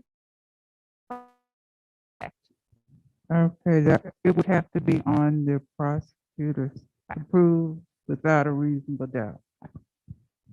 Anybody here, law is, I understand what the judge said, but I would still need to hear something from Mr. Gonzalez. Ms. Nicole Weinstein. I prefer to hear from witness. Understood. And I'm everybody works outside of this building, right? So understanding that you would prefer it, knowing that he has the right not to, if still in the verdict or in the deliberation room. And I know it's a hard question because this isn't something we think about all the time. Yeah. I mean, when I case is like 2020. Keep your voice up a little bit. When I watch Dateline in 20, and those are real life cases, Law and Order. Right. No, I always prefer when I'm watching that I hear from the victim. I mean, not the victim, the accuser. Right.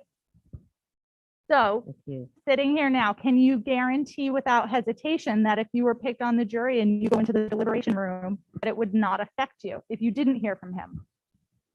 I don't want to say that I'm so I understand that you're doing your jobs and you're probably going to do an incredible job. I just prefer to hear. Yeah. Okay, what, have you worked in the past or Yeah. what kind of work did you do? I work with children. Okay.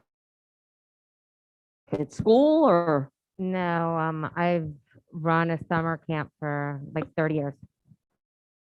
Program. And you work with children in your, in your, And adult counselors, and okay, staff. all I right. run the whole thing. all right, doing that this, No, I retired. okay, well, good. Thank you. But, you know, and it is extraordinarily important. Have you ever served on a jury before? No, I never got picked. Okay, all right.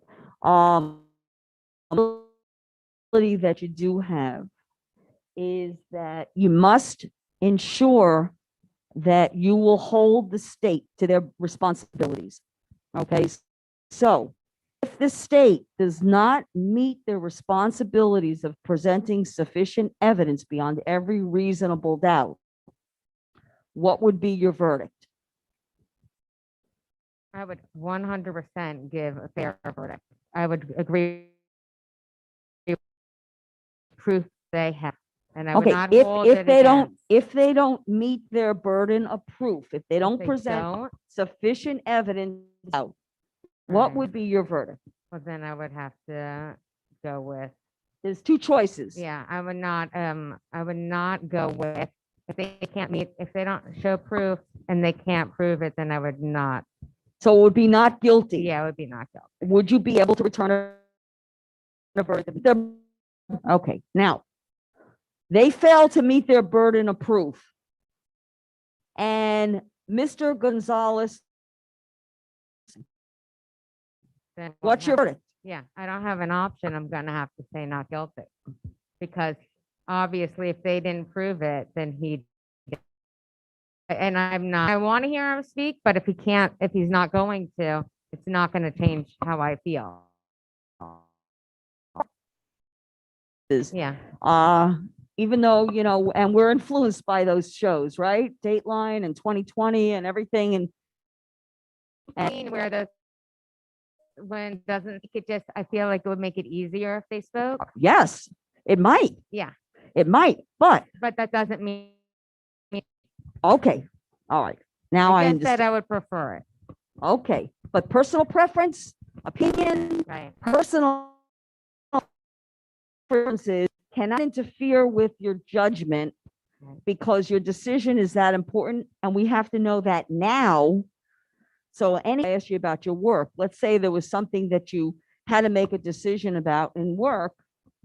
You have to say to us that in the work that I was doing, I can make this decision based solely on the information presented. Feelings have no place here. It is the evidence and the law. So that's why for been a time that you've had an important decision to make. You have to make that type of decision. It's that important based on the information you're given or not given. Okay? I understand. Okay. Clear things up a little bit. Okay. Miss Beruet. Same topic. Juror number 5. How would you feel if Mr. Gonzalez did not? Okay with it.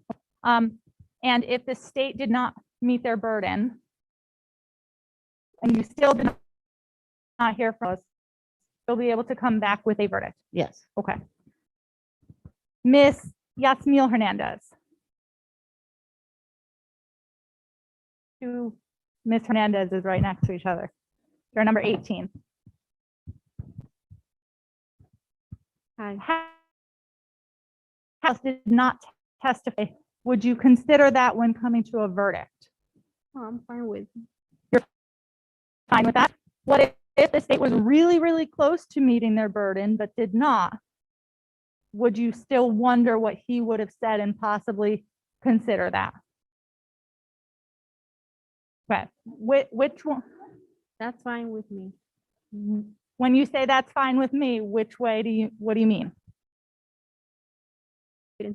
We have. Okay, and not consider Mr. Gonzalez's silence? That's fine. Okay.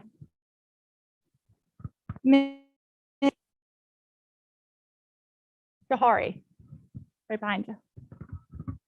Your thoughts on whether Mr. Gonzalez consider and deliberating? No, he's not required to. Okay. And Ms. Pelayo, our resident juror. Same question. How? Yeah. What are your chooses not to testify? Well, it's quite common, so it doesn't matter. The evidence is what matters. To their burden? I have to. Okay. Anybody here disagrees with kind of what everybody's been saying that says, you know what, I really would need to hear what Mr. Gonzalez has to say to come to a verdict? And I'm seeing no hands. Okay.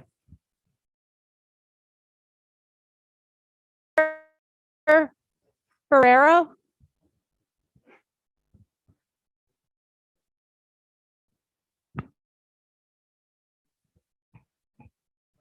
So I wanted to kind of go back to something that you said to the prosecutors earlier. Other than the purple elephant law that they spoke about earlier, have you heard any laws here today? No. Okay. Would you be able to follow all the laws that the judge tells you you need to follow? Most of them, yes. Why most of them? Well, if you give the sample the for elephant, that I don't see a reason why for that law. This, but most of the laws I will follow them. I can promise you there's no purple elephant. No, then yes, I will follow all the laws. Okay.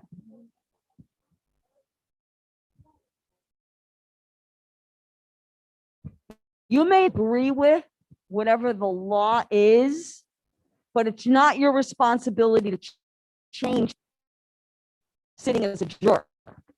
You have to tell us now that if I tell you that these are the laws that you have to tell me you're going to follow them because I told you so, basically. Not because you have an independent opinion. Yeah. And that's very important, okay? And if you feel that you would not, because you don't think that you could, kind of a hard question, really, and kind of hard to answer it now, but you have to answer it now. And hey, you're not going to get in trouble, by the way, if you said, Judge, I just cannot follow the law. Like, and the example that, well, it was, let's say the accusation was animal cruelty, right? How about something like the possession of marijuana? Let's say it was a charge of a possession of marijuana charge. And you yourself think that okay?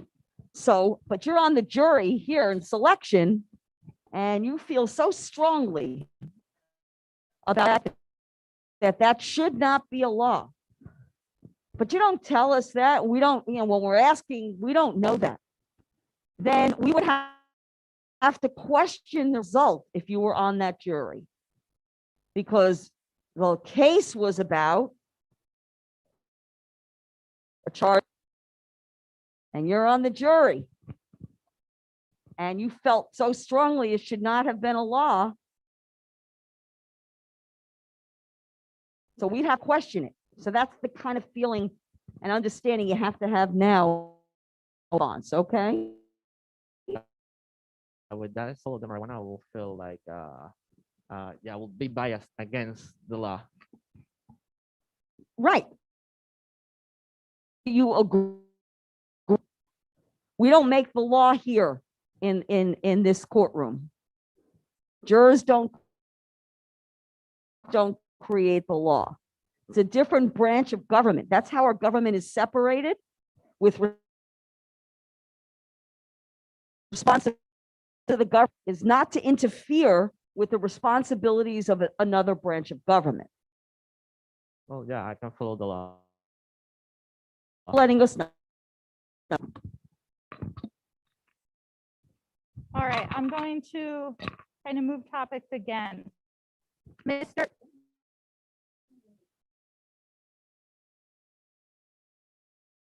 If John wants to know, that's fine.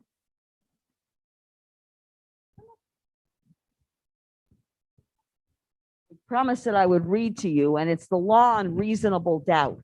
Remember, I explained one of the rules of the House is that the state's responsibility is to prove a crime was committed and the person accused committed the crime, and they must vet with evidence, and their responsibility is to present proof beyond and to the exclusion of every to read definition of law. And at the end of the case, if you're on this jury, you will get a copy in writing of what the law into the jury with you. Okay, so you don't have to memorize it. A reasonable doubt is not a mere possible doubt, a speculative, imaginary, or forced doubt. Such a doubt must not influence you to return a verdict of not guilty if you have an abiding conviction of guilt.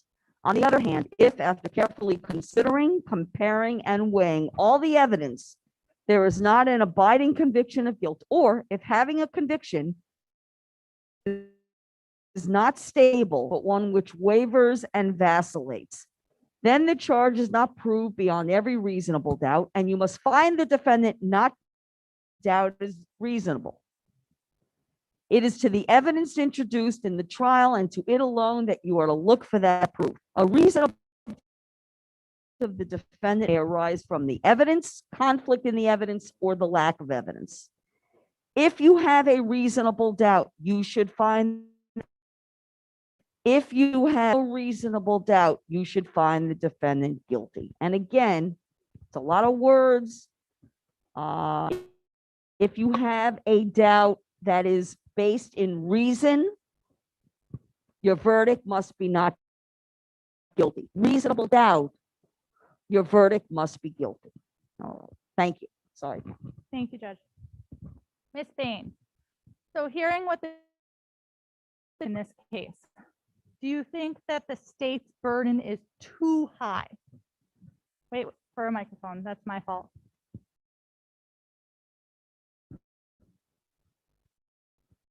Repeat the question. Sure.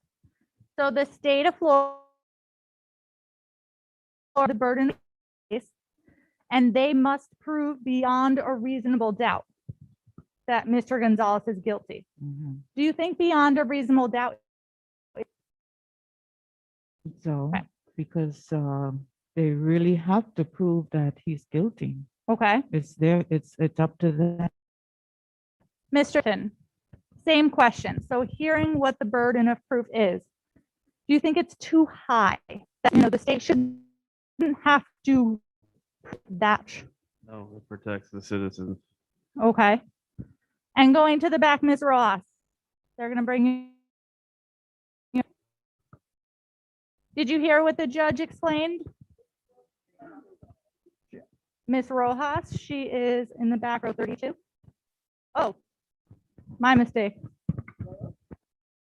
I called on Ms. Rojas, so I'm going to go to you and then. Ms. Rojas, what are your thoughts on the burden of proof and how high it is? Do you think it's too high for the prosecutors? No. Because I think it's fair, just to obey the law and just based on that, make your decision. Okay. Now coming back to 28, Ms. Reyes.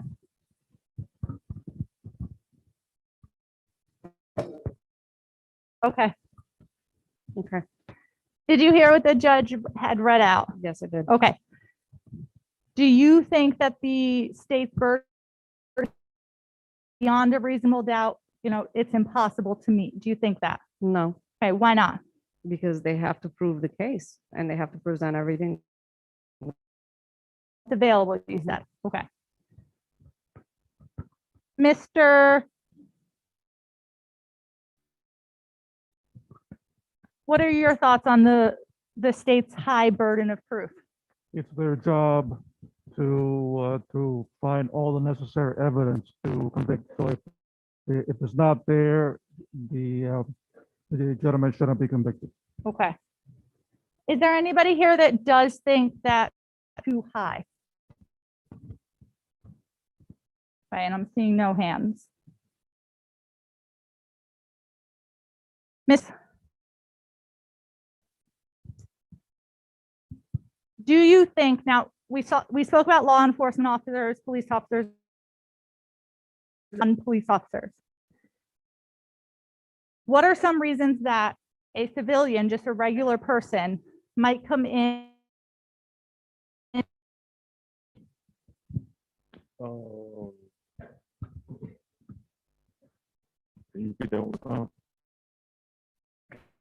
you repeat that one more time? Of course. So we talked about police officers earlier and how they may lie. But let's now talk about non-police officers. What are some reasons why an everyday person may come into court and lie?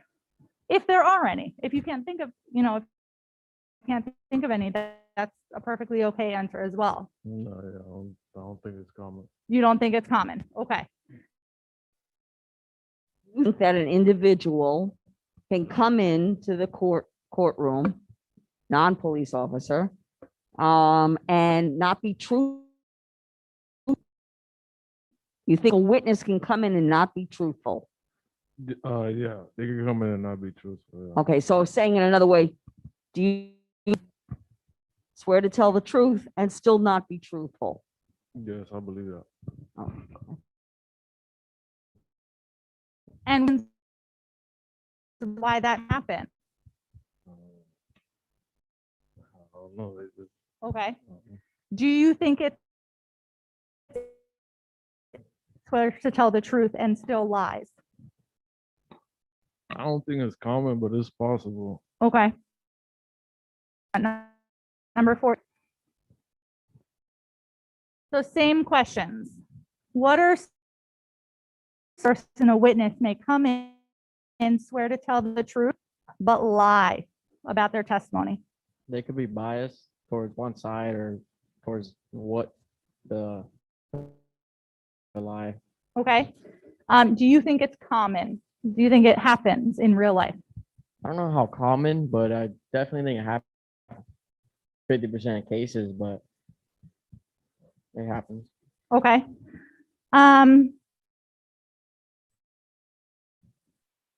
Miss Yasmil Hernandez, 18.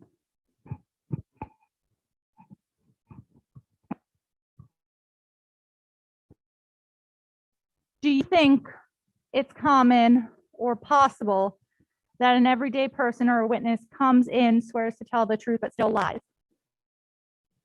I don't think that's right at all. Because if you're in a trial, you have to say the truth. So understand. Because tell the truth, but then not tell the truth. no, I don't think that. You think that every witness that comes in to testify tells the truth? Like he was asking me earlier about the cell phone, about that evidence, and I couldn't say like when he was holding himself, so that can happen to that person as well. Understand. Miss Bell. I think it's right up front here. You're number 4. I'm sorry, Bayless, I have you guys running all around. I would believe that someone would lie under oath. It's happened. Is that something that in the news? Yes. Okay. Mr. Echeverria. Oh, wait. One moment, Judge. Thank you. The interpreter had to plug something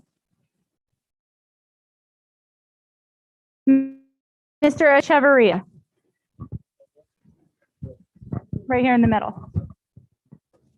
There are 12. Come into court, swear to tell the truth, but still lie. Yes. Okay. What are some reasons? Could be a population. It could be. Okay. Do you think it happens in real life? I've seen it on the news and stuff like that. Okay. And right now. I do think it happens. I would say often happens. Ms. Reyes, 29. Do you think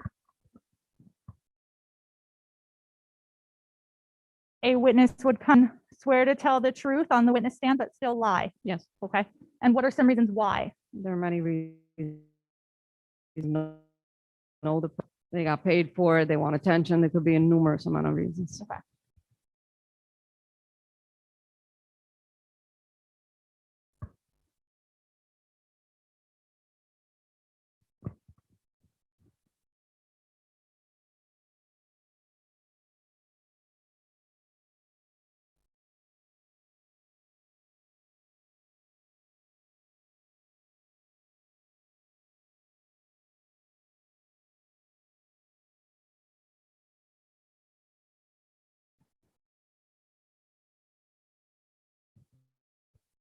Do you think it's possible that somebody would come into the courthouse, come into the courtroom, take the witness stand, swear to tell the truth, but still lie?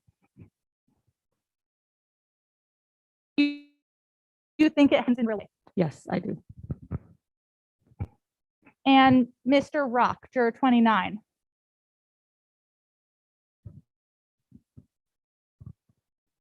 Same question. Do you think it's possible that a witness would come in and lie? Yes. Yes. Would you determine, or what would you look at to make the decision whether someone's lying or telling the truth if it's someone you've never met before? Really, just body language, the words they speak. They may twist certain things around. Really, just a All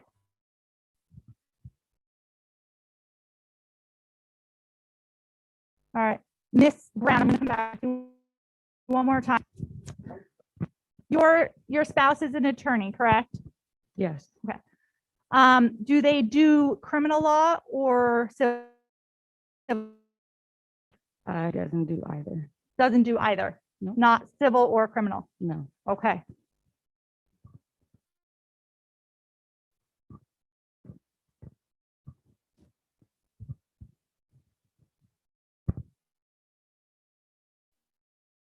Thank you so much for your time and patience. Really appreciate you paying attention, speaking. I know this is not normal. We don't do this in our everyday lives, but we appreciate it.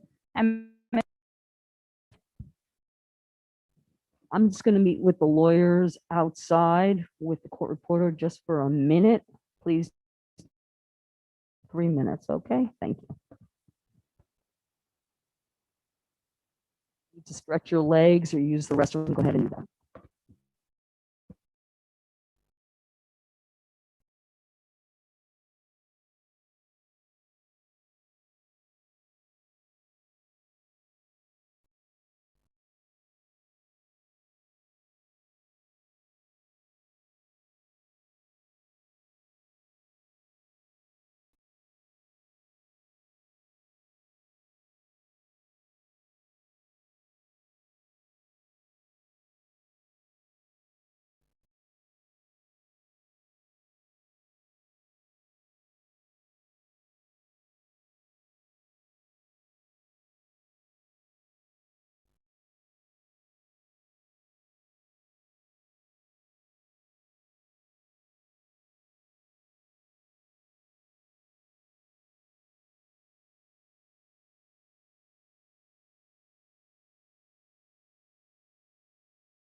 All right, we're back. You can be seated. Thank you. Okay. To take our lunch break, I wanted to do just for housekeeping. Oh, and again, I wanted to thank all of you for participating. You spent the whole morning already. Really appreciate it. You've been fabulous. You met my bailiff. This is my bailiff, Robert. And where's Oliver? Oliver's back there. And where's Ramel? Ramel is up here. I didn't introduce them properly before, so I wanted to make sure to make them again for running around the room with the microphone. We all needed to adjust. And job in making the adjustments and working with us and being patient. All right. And I do want to go through the room just to confirm on our list here, whatever seat number you're in, and the person sitting number, okay? So Mr. Abishi, seat number 1. Seat number 2, okay. Anthea Bain, seat number 3. Young lady here's seat number 4. Jacqueline Barrowett, seat number 4. Jeremiah Blaze, sir, that's seat number 6. And Mr. Abel Fernandez, seat number Claudia Brown, Miss Brown is seat number 8. Mr. number. All right, I just need to know the gentleman here. Seat number 9 is Mr. Spack. So Mr. Spack is in seat number 9. Very good. Seat number 10 is Mr. Tipton. Was in seat number 10. Seat number 11, Ms. Sintra. Seat number 12, Mr. Echeverria. Seat number 13, Ms. Evans. Seat number 14, Mr. Garcia. Seat number 15, Karen Gonzalez. Where's Ms. Gonzalez? Oh, there you are. Thank you. Seat number 16, Mr. Gordon. Gentleman there. Seat number 17, Gabriela Hernandez. Thank you. Seat number 8, Hernandez. Seat number 19, Keith Hicks. Mr. Hicks, thank you. Seat number 20, Jahari, right here, thank you. Jessica Lasher, seat number 21. Seat number 22. There we are. Seat number 23, Fernando Navia. Seat number 24, Arlene Penagua. Number 25, Oscar Pedroso. Very good, thank you. Number 26, Marina Palayo. Oh, Ms. Palayo, see you over there. Seat number 27, Omar Pineda. Very good, thank you. Seat number 28, Isa Rest. Oh, there you are. Very good. 9, Marvin Rock. Mr. Rock, thank you. 30, Connie Rocha. Okay, thank you. 31, Paulo Rodriguez. There you are. Thank you, Ms. Rodriguez.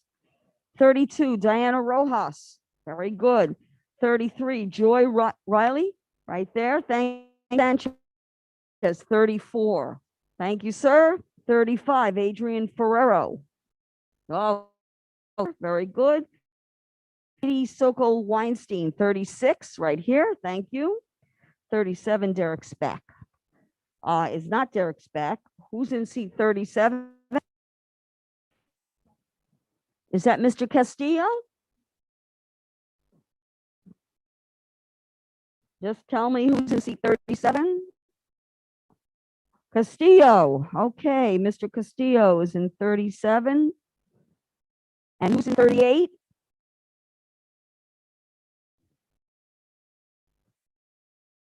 In 38,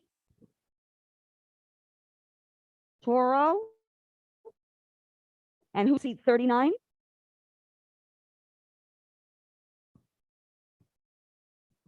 Is that Miss Wilson? Yepes is in seat 39, Mr. Yepes. And Miss Wilson is in seat 40. All right. Very good. Thank you, ladies and gentlemen. All right, so it is 12:10. We're going to take our lunch break now until 1:20, which is 1 hour and 10 minutes. I'm going to add important. We don't want you leaving this jury room. So if one of the bailiffs know, get your lunch for you. They will pick it up where you've ordered it from. Okay, if you have brought your lunch, they'll get your lunch. We need you to have your lunch in this room. Okay, there's some tables over here. You want to stretch out, take a chair, you sit one of the chairs over there. This is your room. And please do not discuss anything we've talked to you about and the allegation, any of the questions that were asked. Don't discuss it amongst yourselves.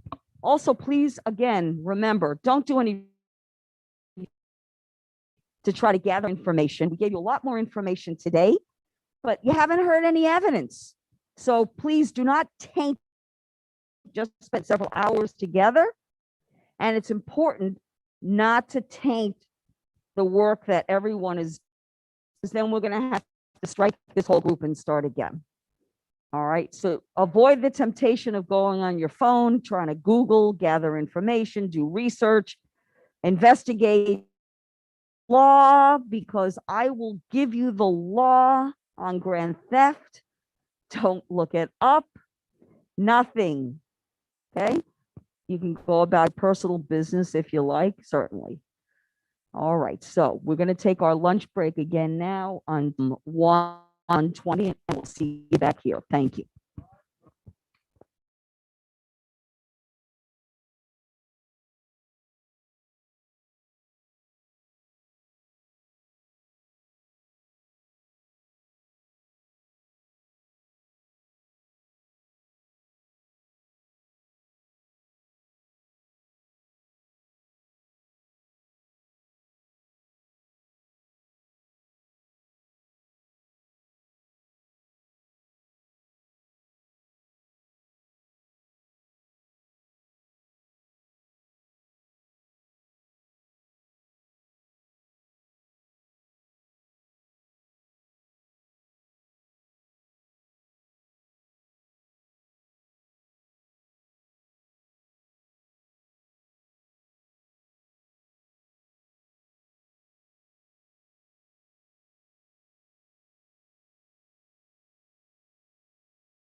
All right, ladies and gentlemen.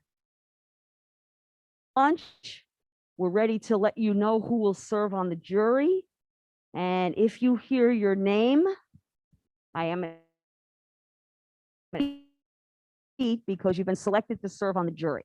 If you don't hear your name, that means you've completed your jury service and you want to take this opportunity on behalf of myself and on behalf of the parties to thank all of you again for making this and going above and beyond to coming in and serving on the jury. We hope it was, as I said, we've had about 6 or 7 jury trials in the last 2 months, and using this process to continue to keep all of our citizens safe and comfortable when they come to serve. If you had a comfortable experience in a good environment, and we very much appreciate what you need by law to serve when called. And we are very grateful to all of you.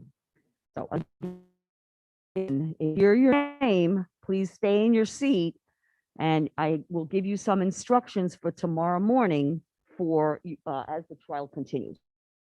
You are excused with our thanks. All right. We have Diana Rojas.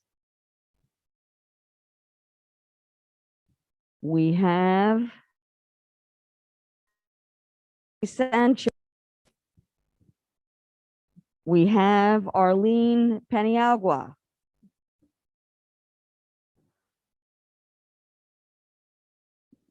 John Abish. How do you say your name, sir? Abish. John Abish. Chavarria. Nicole Sintra. Gabriela Hernandez. Jessica Lasher.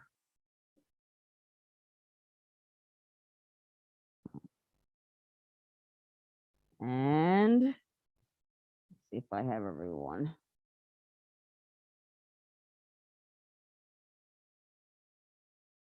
Chris, do I have everyone? All right. Everyone else is excused.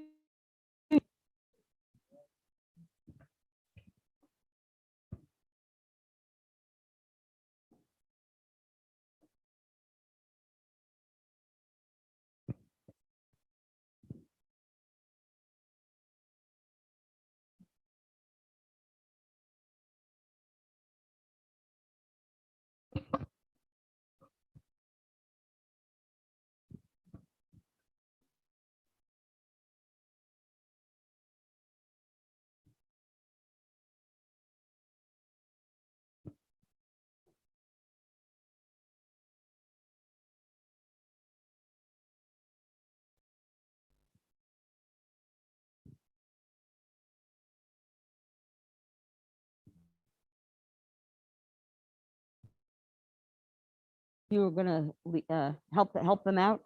Excellent, thank you. You can all be seated. Let me just make sure I have everyone. Okay, Mr. Chavarria, where are you? Oh. Rojas. Very good.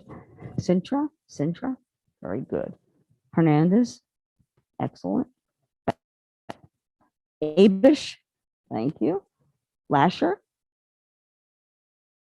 oh, there you are, thank you. Panagua, thank you. Who did I miss? Oh, is that Sanchez? Very good, excellent, thank you.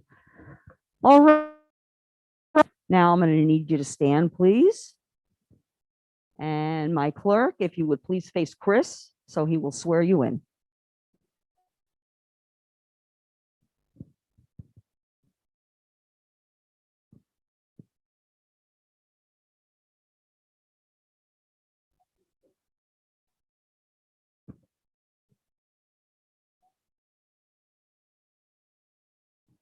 All right. Maybe see. Okay, let me give you some instruction.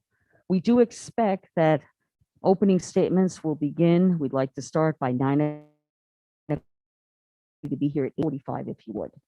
Again, you're welcome to bring your lunch, or you can order at the courthouse.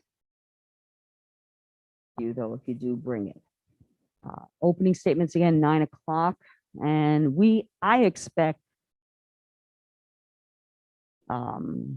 evidence will be presented tomorrow, and I also believe we'll be having closed even just right after lunch. Okay, and we may be do that. We set aside 2 days just in the event we need 2 days, but we may be finishing tomorrow. But don't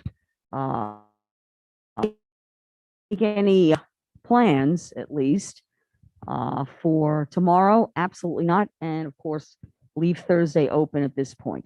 Okay. It's imperative now you have been sworn and selected to serve as the jury in this case. Do not discuss anything about matter with anyone else or with each other. Don't go home and start talking about anything you've heard in court.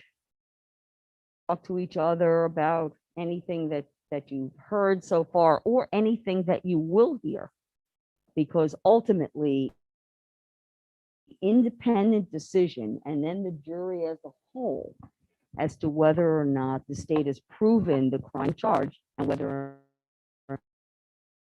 Gonzalez committed the crime charge. Okay? Avoid the temptation to conduct any research or investigation.